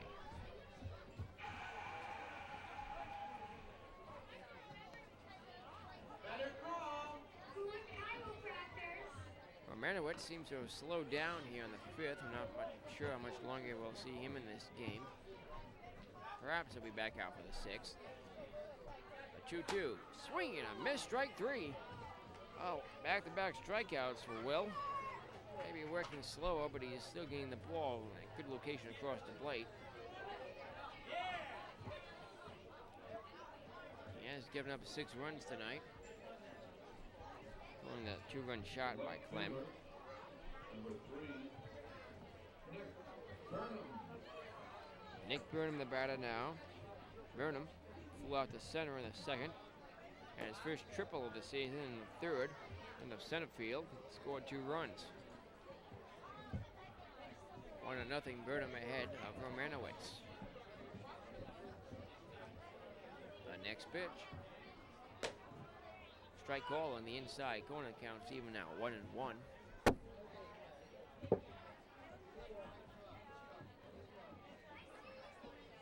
Romanowitz looking in on next delivery. Low and missing the ball, 2-1. Well, this game really seems to have slowed down here in the 5th. The innings becoming more drawn out.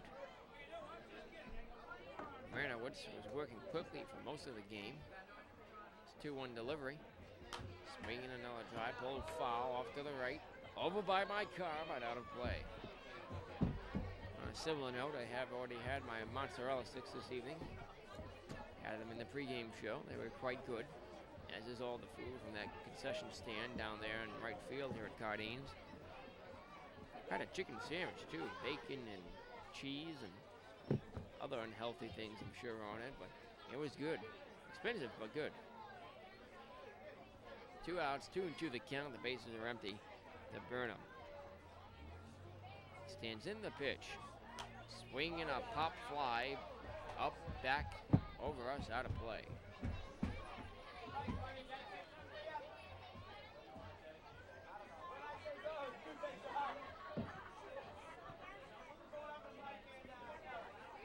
Romanowitz, a hit with the count even. 2 balls, 2 strikes. There's 2 strikeouts here in the inning. 3 on the night. The pitch is swung on and missed around the plate area. Here's the throw to first in time. So, Burnham strikes out, and Will Romanowitz strikes out the side in order here in the 5th. 3 straight strikeouts looking, and the Gulls, they're not getting any base runners here. 4 strikeouts on the night for Will, who seems to have settled down a little bit here in the 5th. After 4 1/2, the Gulls lead it 6-3 here on the Newport Gulls Television Network.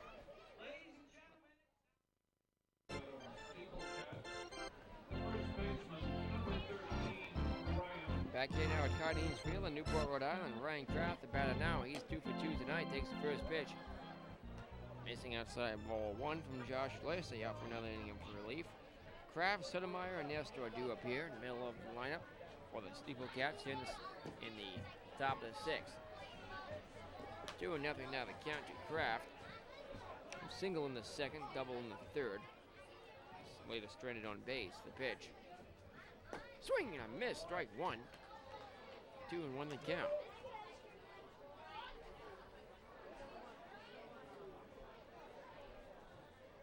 Outfield playing deep. Infield in, the 2-1 delivery. Swing and a miss, strike 2. Counts even at 2-2 to Kraft. Ryan, batting .276, 11 runs knocked in, has hit 2 homers this season. afraid I'm starting to lose my voice, folks. This long season's starting to get to me. 2-2 the count, the pitch. Swinging a weak hit ground ball to short. Franti up with it. Fires to first.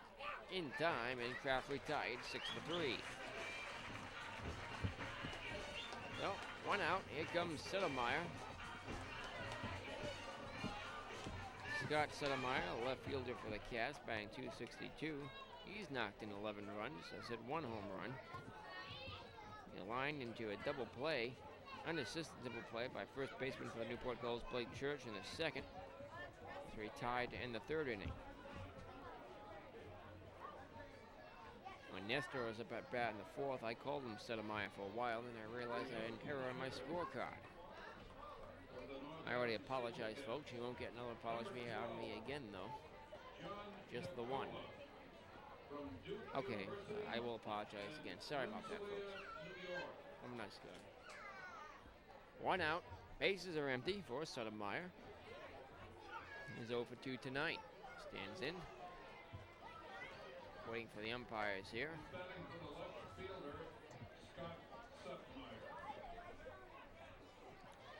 Larsey, left-handed pitcher, came in relief after Nestor singled in the top of the fourth with nobody out. The pitch.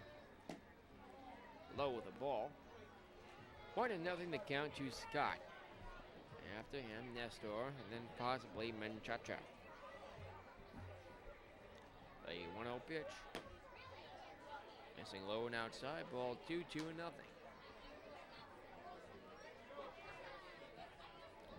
Well, this game isn't of great importance for the Newport Gulls, as the 2-0 is on the inside corner, strike 1.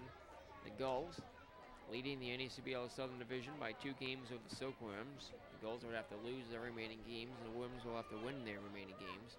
2-1. And there for a strike, counts even at 2-2 with 1 out here in the 6th. And the Gulls leading at 6-3 right now in the 6th. Doesn't seem likely they'll lose this game, but we'll see. The 2-2 pitch. Swinging a drive off the netting. Protecting the fans at the first base line. The count remains 2-2.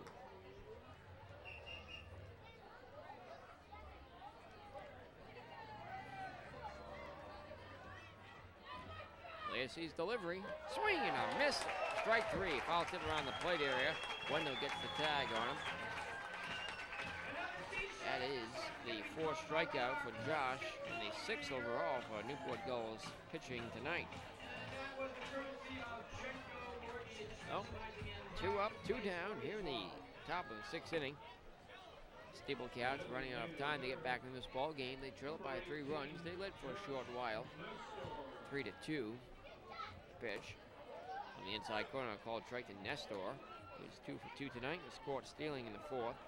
And an RBI single in the 2nd. The next pitch. Swing and a miss. Strike 2. And quickly he falls behind. 0-2.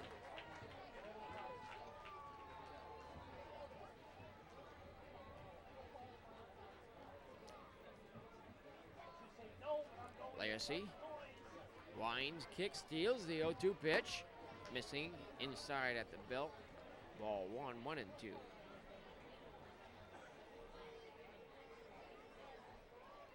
Working quickly, the 1-2 delivery. Strike 3 called on the inside corner. Nestor knew it. Back-to-back strikeouts to end the 6th after back-to-back strikeouts to end the 5th.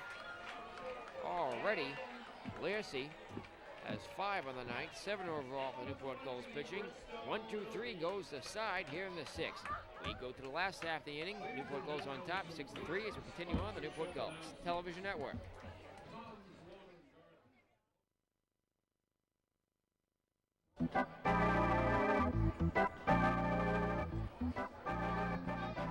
Back here now at Cardines Field in Newport, Michael Affronti to lead it off here. Takes first pitch, ball 1. The next pitch is swung on miss, strike 1. The count's even out 1-1 to him.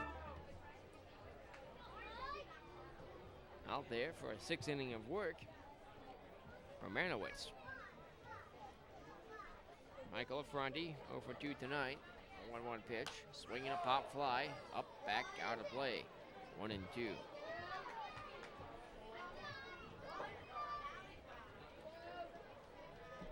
Romanovitz looking in, getting the sign from his catcher Watts. They're ready. Franny with a lot of movement of the bat. A 1-2 delivery. Swinging a ground ball, fisted around the plate area. Foul. Foul off Franny's own shoulder. Michael Franny is a very quick swing of the bat. He had a walk-off base hit to end a ball game this season. He's thrown out a runner at the plate to end another ball game. Very good defensive shortstop, one of the best in the league. Surprised he wasn't selected as an all-star. Did have an injury this season. A 1-2 delivery. Swinging a hot hit ground ball to short. Up with it, Cates fires the first in time for the inning's first down. Franny's over 3 now. Here comes Eric Hagstrom. Hagstrom 0 for 1 tonight. Walked in the second inning. Eric batting here. The base is empty. 1 out.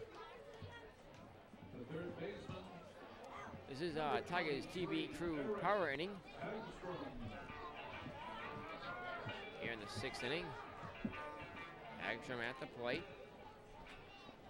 Romanowitz with the pitch to him. Outside ball 1. Tigers TV crew is the organization which operates the Newport Gulls television network. Tigers TV is operated out of Tiverton High School in Tiverton, Rhode Island by an all-volunteer crew of students and members of the community. The 1-0 pitch, missing outside ball 2.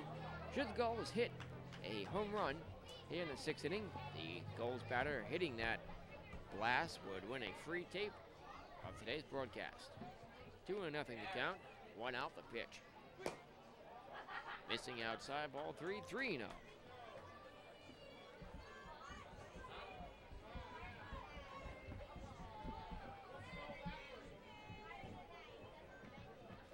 Pitch.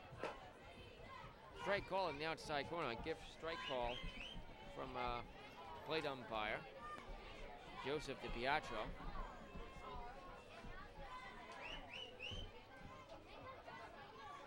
Hagstrom at the plate. Pitch. Swinging a foul to the screen. Almost hit out camera position.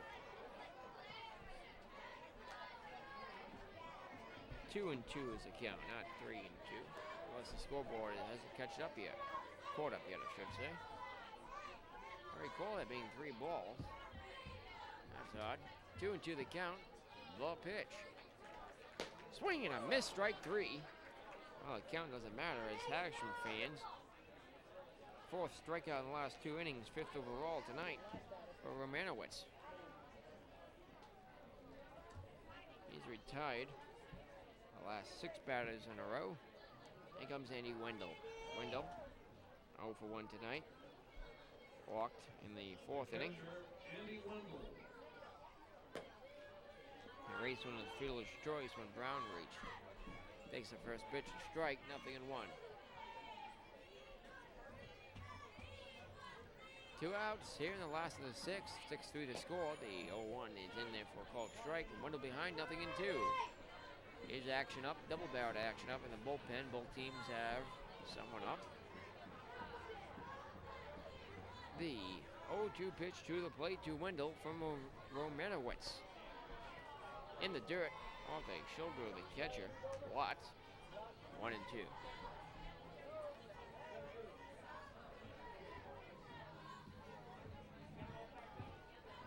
2 outs, bases empty here in the home half of the 6th inning. Very good crowd on hand tonight at Cardines. Fernando Cardines Memorial Field here in Newport, Rhode Island. The oldest ballparks in the country, the 1-2. Strike 3 called down the middle. Well, after being shaky through the early innings, Romanowitz has been pretty stellar through the last 3. After 6 full here at Cardines Field, it's the Newport Gulls 6, the North Adams SteepleCats 3 here on the Newport Gulls Television Network. Cardines Field in Newport, pitch to Manchacha is grounded, and he's safe at first. Manchacha safe at first here. So he'll be on with a infield single. That pitch was bounced right off of the mound by the pitcher. Here in the 7th, the North Adams SteepleCats get their leadoff man on. Here comes Garofalo. Manchacha first pitch swinging. Garofalo struck out looking in the 3rd. flew out to first on a good play by Church in the fourth. Runner at first, Lacy pitching from the set to the belt and to the plate. The pitch is swung on and missed. Strike one.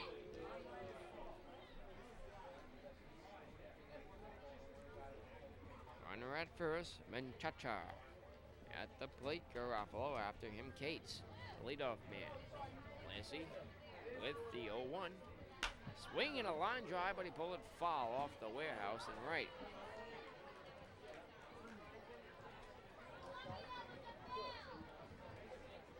Well, he's behind the count, 0-2. Garofalo standing in. Low pitch. Nice pitch, nice pitch. Missing inside. Ball 1-2.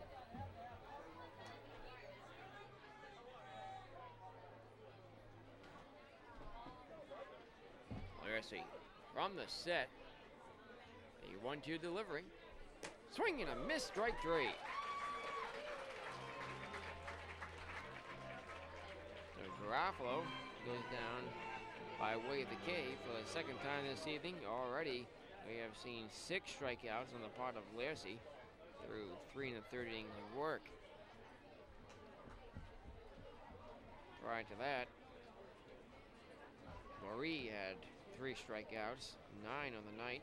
The Gulls pitching. Cycle around to the top of the order. Chris Cates. Cates is 0 for 3, strikeout. Looking in the first, the pitch is swung on, popped up out there in the infield in front. He backpedaling, makes the catch for the other. He ties the side. No, for the inning second out, the infield started to go in. Fleury started to go into the dugout. He thought that was out number 3. It's not. He's close to away by the runner at first. You know, he fooled me. Fleury gets a laugh from third baseman Eric Hagstrom. He thought that was the third out. He fooled me, that's for sure. So 2 outs as Cates is retired on the pop up to short. Dexter Butler to be the batter now. He's 3 for 3 tonight.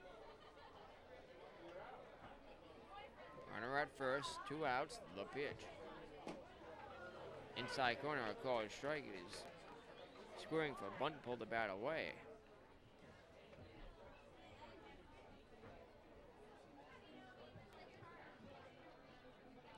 Menchaca leads at first.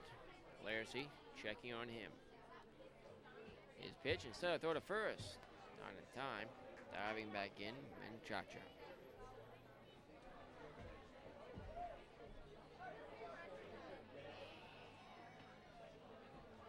Two outs, nothing on the count. The pitch. Inside ball 1. It looked like a pretty good pitch. Where was that pitch?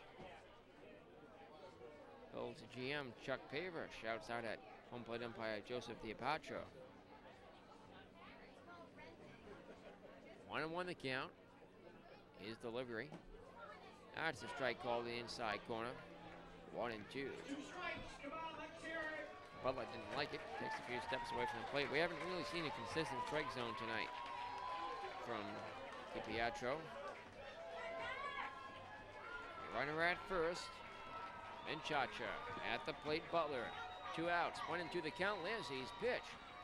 Swing and a line drive in the right field. That'll fall for a hit in front of Hankett. Hankett takes on a bounce, fires into second, and holding up right there at second base, Menchaca in at first with a single, Butler. Well, Lacy has only allowed 1 base runner thus far. Gave up a double with 1 out to Butler. Back in the 5th, Butler now has 4 hits tonight. He's been caught stealing ones. He's 4 for 4 and a single in the first, a single in the 3rd, a double in the 5th, and now a single here in the 7th. Runners at first and second, 2 out for Chris Watts. Watts, the catcher for the North Adams SteepleCats. He's 1 for 3 tonight. A pair of strikeouts, but hit the 2-run homer in the 3rd. They gave him a 3-2 lead. The Gulls quickly came back, lead it 6-3. Cats haven't scored since the 3rd inning. Runners at first and second, the pitch. Outside ball 1.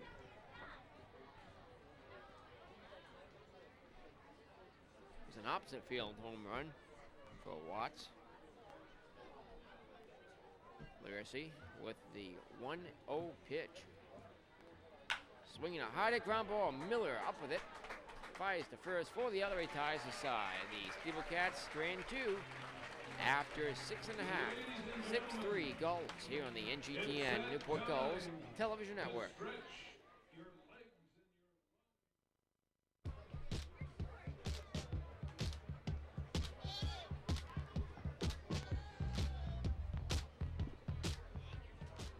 Back here now at Cardines Field in Newport, Rhode Island, as we go to the home half of the 7th inning. Newport Gulls on top 6-3. Trying to get some insurance runs here as the leadoff batter, Scott Brown up. Brown batting from the left side of the plate. 1 for 3 tonight. He doubled to right field in the first inning, scored a run off the 2-run homer by Zach Clem. Came later in the inning, the pitch. Outside, ball 1. Top of the order, Clem, Miller, and Hankard due up for the Gulls here in the 7th. Offensive power for Newport. A 1-0 pitch. Missing outside, ball 2.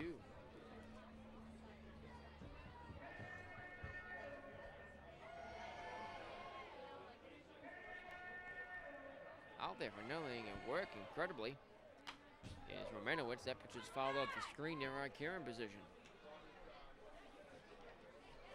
Surprised that Will Romanowitz, who has now had a start this season, is still out there on the mound for the Northam SteepleCats. Pitch. Strike call in the inside corner. Counts even at 2-2 to Scott Brown. A very good crowd was on here tonight. Some have left now. Late, the game is getting late. Official attendance report in the last of the 8th. 2-2. Up on the way, ball 3, and the count will be full to Scott Brown. Miller due up next, who's 1 for 3 tonight, had an RBI double. Romanowitz with the payoff pitch. Swung on and missed, strike 3. Well, Will, after striking out 1 batter in 4 innings, has struck out 6 in the last 2 1/3. He's really settled down. That's why he's still in this game. Very odd for a pitcher to settle down at this point in the game after giving up 6 runs. 1 out the pitch to Miller. Missing inside, ball 1. Outfield squared away, as is the infield. A 1-0. Swing and a line drive in the left field. The left fielder looking at it, and Sotomayor makes a basket catch out there for the inning's second out. 2 down quickly. Here comes Kyle Hankard. Hankard hit by a pitch in the 3rd, flew out to right in the 4th. A sacrifice fly to advance the runner Brown back in the 1st inning.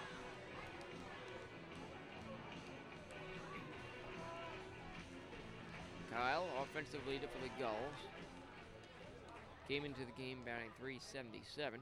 Stands in from the right side of the plate. Will Romanowitz with the pitch. Inside, almost hit him, ball 1. At the same location, Hankard was hit by a curveball in the 3rd. That was a fastball, though.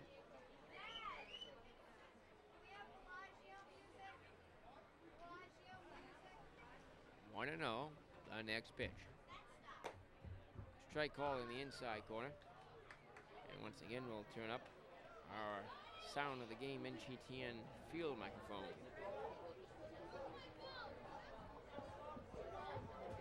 1-1 the count to Hankard. Romanowitz with the pitch. On the outside corner, strike 2. 1-2 the count, 2 outs. The bases are empty in the last of the 7th. He's going up against the heart of the Gulls order here, and he's doing fairly well. A 1-2 delivery. Swing and a drive into center, way back.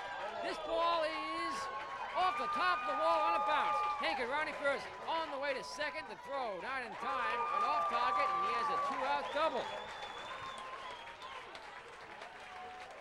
Kyle Hankard, his first base hit of the ball game, an extra base hit in the center off the top of the 30-foot fence out there. Recovered by Brandon Machacha and fired in a little bit high. A 2 out though for Hankard. Here comes Zach Clem. Clem hit the 2-run homer back in the first inning. That's his 3rd homer of the season. Catcher Watts out to talk. Now the pitcher.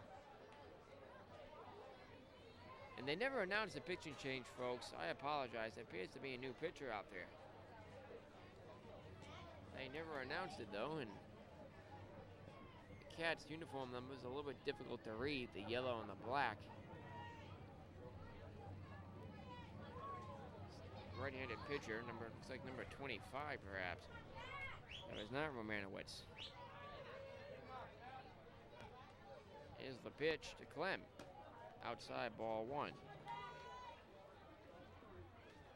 That could be Kellen Taylor out there. I have to wait till he turns around. Turn to my trusty binoculars. I see a 2. Hankard leads the pitch. Swing and a drive into right. Right field, the first baseman out there all converge, and it's off the top of the warehouse. A long foul ball, a high fly ball from Clem. Counts even at 1-1. It is number 25 on the mound pitching. I'll assume for the time being that he came in here at the start of the 7th. So he came in, earned a strikeout for Brown, forced Miller to fly out to left. He actually came in the 6th inning. No.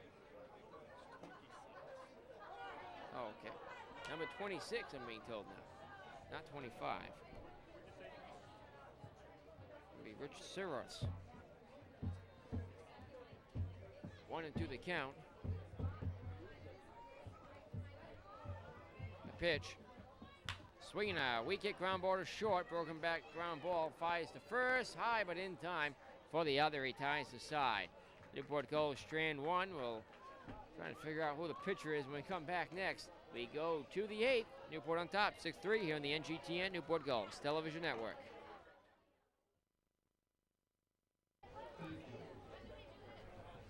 Leading off the top of the 8th, Nelson off Adams, the right fielder, number 7, Nathan. Back here now at Cardines Field, Simpson to lead off. Swings his first pitch, checks it, fouls back to the backstop. 0-1 the count. It was number 25, the pitcher there, in the last half of the 7th.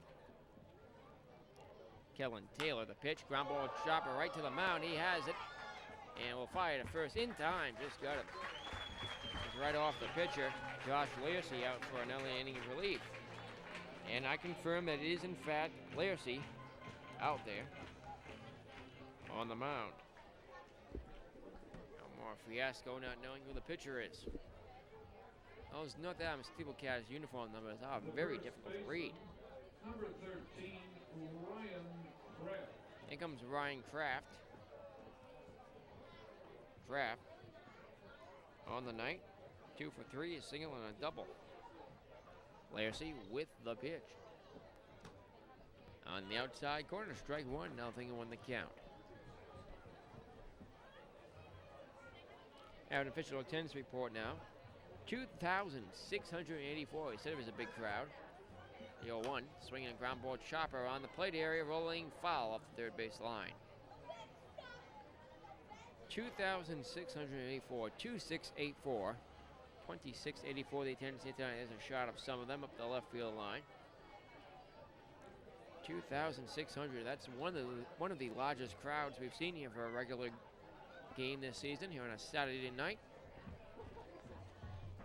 You'd have 3,000 for the All-Star game, almost 3,000 for the Team USA game on July 4th. 1 out, bases empty, 0-2 the count. The pitch swung on and missed, strike 3. Kraft goes down swinging for the first time tonight. He's now 2 for 4. Here comes Sotomayor. Scott Sotomayor lined out to first baseman Blake Church for a double play. Church got the tag on Ryan Kraft for an unassisted double play. A very good play by Church. One of a couple of good plays tonight by Blake. Takes swings in the first pitch, strike one, nothing, one will be the count. Sotomayor retired again in the third inning to end that inning, struck out swinging for the second out in the sixth. A pitch from Lacy, missing low. Ball one, Lacy out there for another inning of work. Good for the Gulls bullpen. Playoffs right around the corner. Trying to save him up a little bit. The pitch. Outside corner, strike two, 1-2. 2 outs. Infield back, outfield back, 1-2 the count to Sotomayor. The pitch from Lacy. Swinging a line drive, base hit in the left. Right behind it, Nick Burnham fires into a Franti. And with 2 outs, Sotomayor reaches. Brings the tying run to the on-deck circle. Nestor to be the batter now. Nestor. Single and caught stealing in the fourth. RBI single in the second. He's 2 for 3 tonight. He struck out looking in the sixth. The designated hitter, number 18, Josh. Batting .222 coming into the game tonight with 8 runs batted in. Now has 9. Has 1 home run this season. Runner at first. 2 outs. The pitch. Down the middle, a called strike at the fastball. At the belt, 0-1. Lacy is not allowed to run thus far since coming in the top of the fourth inning. Throw back to first, almost had him, and they do have him. That's the third base runner caught stealing tonight for the North Adams SteepleCats, and the second that Lacy has picked off. Second time, well, Sotomayor picked off at first base, so Nestor, Sotomayor, and Butler have all been picked off between first and second tonight. That's the end of the top of the 8th inning. Newport Gulls still lead at 6-3 on the NGTN Newport Gulls Television Network. Blake Trick follows the first pitch back and out of play. As they're here, back live once again. It's 9 o'clock p.m. This game's still going here in the last of the 8th inning. New pitcher out there on the mound for the North Adams SteepleCats. Scott Kelly to pitch. Low with the ball. So Kelly replaces Kellen Taylor, who pitched an inning of relief of Will Romanowitz. 1-1 the count. To Church to pitch. Swinging a miss, strike two, 1-2. Scott Kelly for the SteepleCats is a 2.25 earned run average. He's a 1-2 in 5 appearances. He's actually made 5 starts this season. So he's in as a reliever for the first time. Kelly has pitched 28 innings, given up 19 hits, 14 runs, 7 of them earned. He's walked 16, struck out 22, given up 2 doubles, no triples, 1 home run. Has thrown a wild pitch, hit 5 batters, second on the team for the Cats. Is 1-2 delivery to Brown. Strike 3 called. That was Blake Church, I should say. So Kelly comes in, strikes out Church to start things off here in the 8th inning. Here comes Nick Burnham. Burnham, 1 for 3 tonight with a strikeout. He had a 2 RBI triple to score Church and Clem back in the 3rd inning.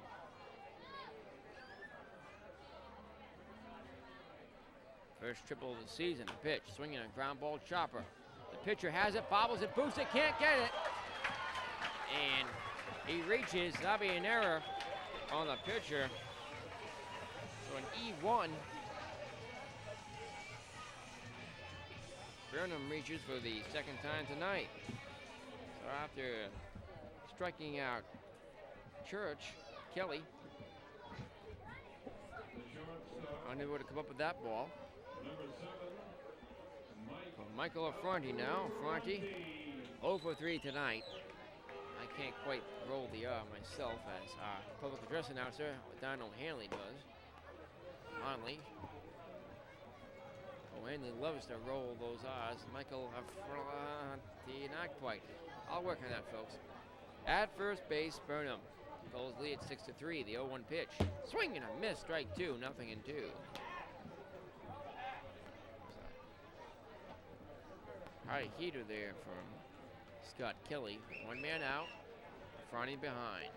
0-2 the count. Kelly looks in, gets the sign from Watts. Now looking in again. Checks the runner at first. The 0-2 pitch. Outside, gets away from the catcher. No chance for the runner to advance.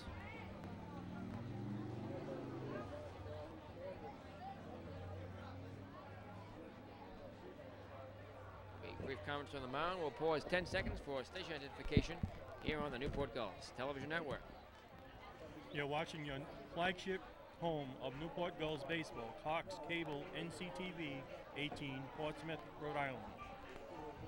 Newport Gulls lead it 6-3. As the manager and the trainer out there to talk with the pitcher, Scott Kelly, see if he's all right.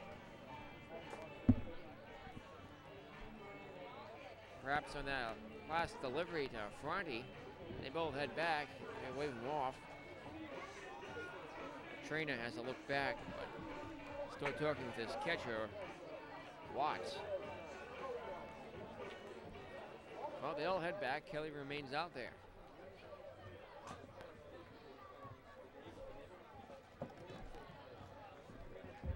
Throws a quick toss into Watts. Make sure he's all right. Oh, 1 out, 1-2 the count to Michael Affronti. Runner at first. Burnham reach an error by Kelly. He's looking in, getting the sign from Watts. Affronti levels the bat. From the set, a 1-2 pitch. Swinging a ground ball, fisted foul to the backstop. Count remains 1-2. Affronti just barely stayed alive.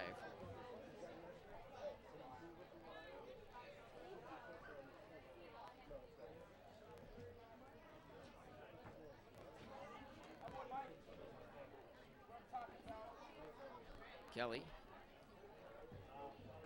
trying to keep it close for the Cats here. They'll have one last chance in the ninth. The Gulls trying to get some insurance.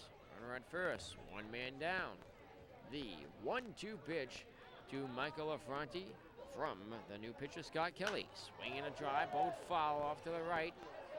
Hit well over the Mudville pub and hits a house behind it. That was a long foul ball.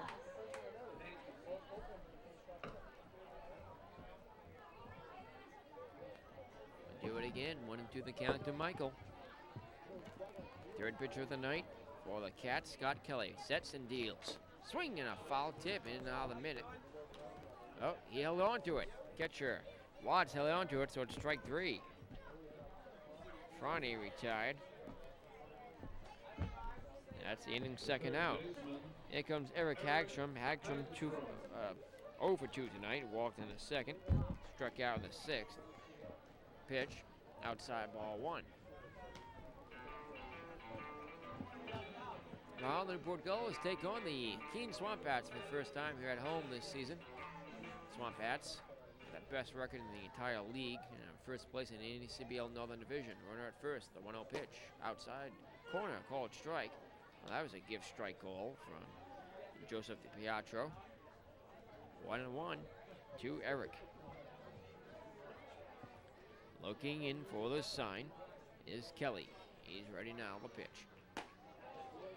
Missing outside. That one looked better than the previous pitch. 2-1 the count. A runner at first. Once again, Nick Burnham reached on the error by Kelly. Kelly has 2 strikeouts recorded in this inning. The 2-1 pitch. Way outside, ball 3. Hitters count 3-1 to Hagstrom, who has a home run on this season. Came off the Northam SteepleCats pitching staff 1 week ago. The 3-1 delivery. Outside ball, 4, he walked him. The Gulls will have runners at first and second here for the number 9 man in the lineup, Andy Wendell. Wendell on the night, 0 for 2, struck out looking to end the 6th inning by a 1-2-3 inning set down by Romanowitz. Romanowitz, who had back-to-back 1-2-3 innings. Wendell swings the first pitch, hits it foul back and out of play. 2,684 the attendance here tonight. Andy Wendell .209 this season. His average up a few points, up above the 200 mark, and 6 runs batted in. Still looking for that first home run. That would be a good time. 2 on. 2 out the pitch. Inside, almost hit him. Count's even out, 1-1. Here in the last of the 8th, the Gulls lead it 6-3. In the 9th for the Cats, and on the bottom of the order, Nestor Menchaca and Garofalo due up. Your pitcher of the night, Scott Kelly for the SteepleCats, looks in, gets the sign from Chris Watts. 1-1 the count. The pitch to Wendell, swinging a foul tip to the backstop. He's behind now, 1-2. On deck, the leadoff batter for the Gulls, Scott Brown. Burnham reached an error at second. Agsham, who walked at first.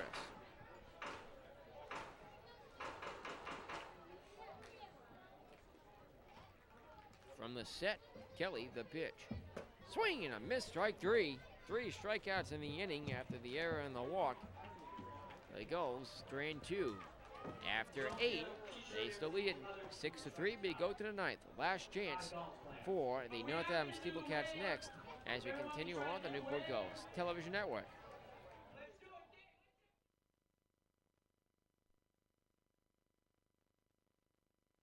Pretty good wave going on here at Cardines Field as we go into the 9th inning. 6-3 the score. Newport Gulls on top. Our cameraman sitting down enjoying a breakout there, so he couldn't get a shot of the wave. That's all right. Oh, it's too late now.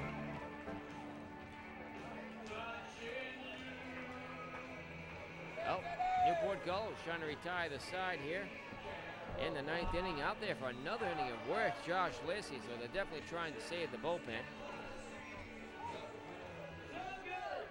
Here in the top of the 9th, due up for the North Adams SteepleCats, who trail by 3 runs, will be Nestor, Menchaca, and Garofalo.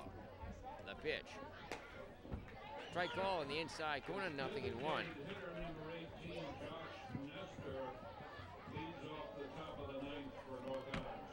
The next pitch. Swing and a miss. Strike 2. He's behind, 0-2. Nestor has 2 singles in the 9th and caught stealing as the run batted in and struck out in the 6th. And that inning, probably 1-2-3 inning for the Gulls. They had a 1-2-3 inning in the 8th after Sotomayor was caught stealing. The pitch. Just missed outside. Ball 1. 2,684 here tonight to watch this game. It's just past 9 o'clock here at Cardines. A 1-2. Swing and a miss, strike 3. Larsey earns his 8th strikeout of relief. And the 11th overall for Newport Gulls pitching tonight. Here comes Menchaca. Menchaca on the 9th. 1 for 3 with a single and a strikeout. Bounced to short in the 2nd. 1 out, bases empty. The Cats need base runners. The pitch. In there for a strike with an off-speed pitch. 0-1. After Menchaca, Garofalo, then the top of the order, Cates. You may not get that far. The pitch. Strike 2 call inside, 0-2. The Cats defeated the Gulls 3 times away this season. Then they came here last week and the Gulls swept the doubleheader. The pitch. Missing inside. Where is that pitch? 1-2. Empire gets some bruises from the stands. 1 out. 1-2 the count to Menchaca. Gulls and the Cats 2-3 in the season series. The Gulls trying to get it even here tonight in the final game of the season series. These 2 teams may meet again in the playoffs in round 1. The 1-2 pitch. Swing and a drive in the center. It'll fall for a hit in front of Scott Brown. He holds up at first.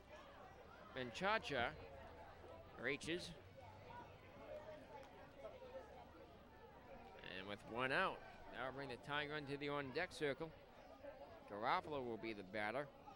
The game continues. Double play could be in order now. The Gulls have turned the league leading, or rather Southern Division leading, 34 double plays on the season. 2nd overall in the league.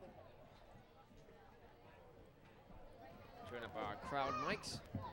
One final time. One out, running at first. The pitch to Garofalo is in there for a strike from Lacy. Garofalo 0 for 3 tonight. The pair of strikeouts. He waits for the 0-1 pitch. Low ball 1. 1-1 the count.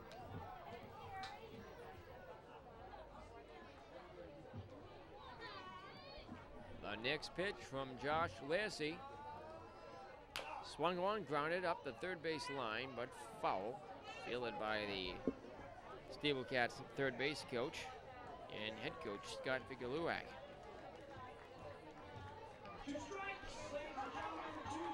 Gulls one of the only teams that don't use a third base coach as their field manager. Mike Coombs remains in the dugout. 1-2 the count. Lacy from the set, the pitch. Swinging a ground ball chopper. Miller up with it, flips the second, out there, on a first. Double play, and the ball game's over. 4-6-3 double play. Garofalo grounds out. The Gulls end this game with a standing ovation here at Cardines Field in Newport. They defeat the North Adams SteepleCats and earn a split in the season series. 6-3 the final here tonight. Well, we'll have a full post-game show with the totals and the highlights next as we continue on the Newport Gulls Television Network.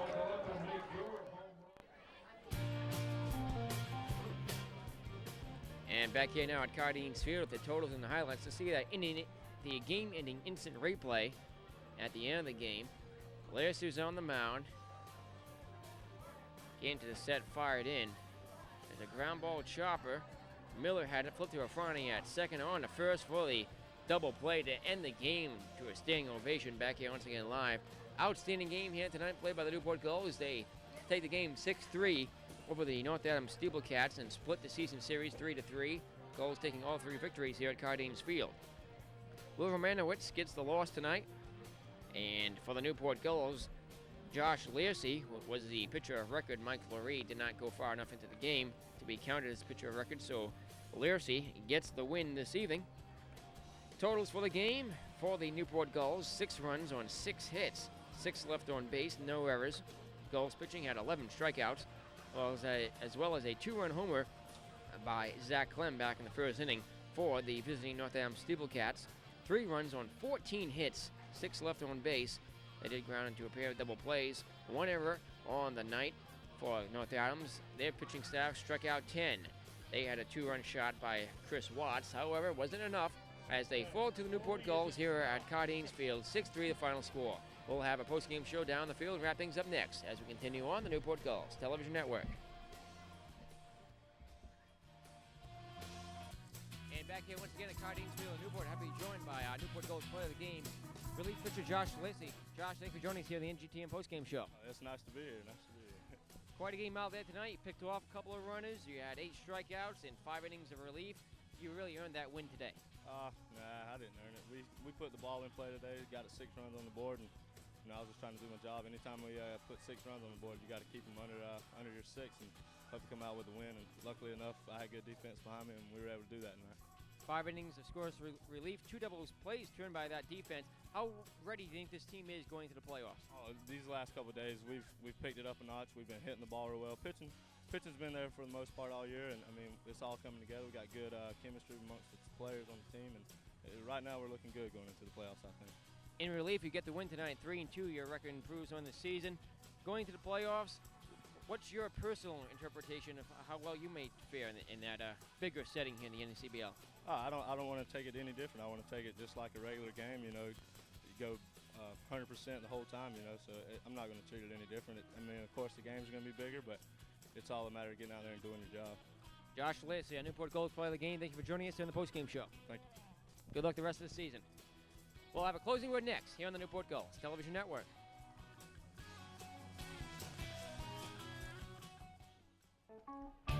Well, back here one final time here at Cardines Field in Newport, Rhode Island. The Newport Gulls get the victory tonight over the North Adams SteepleCats and split the season series at 3 games apiece.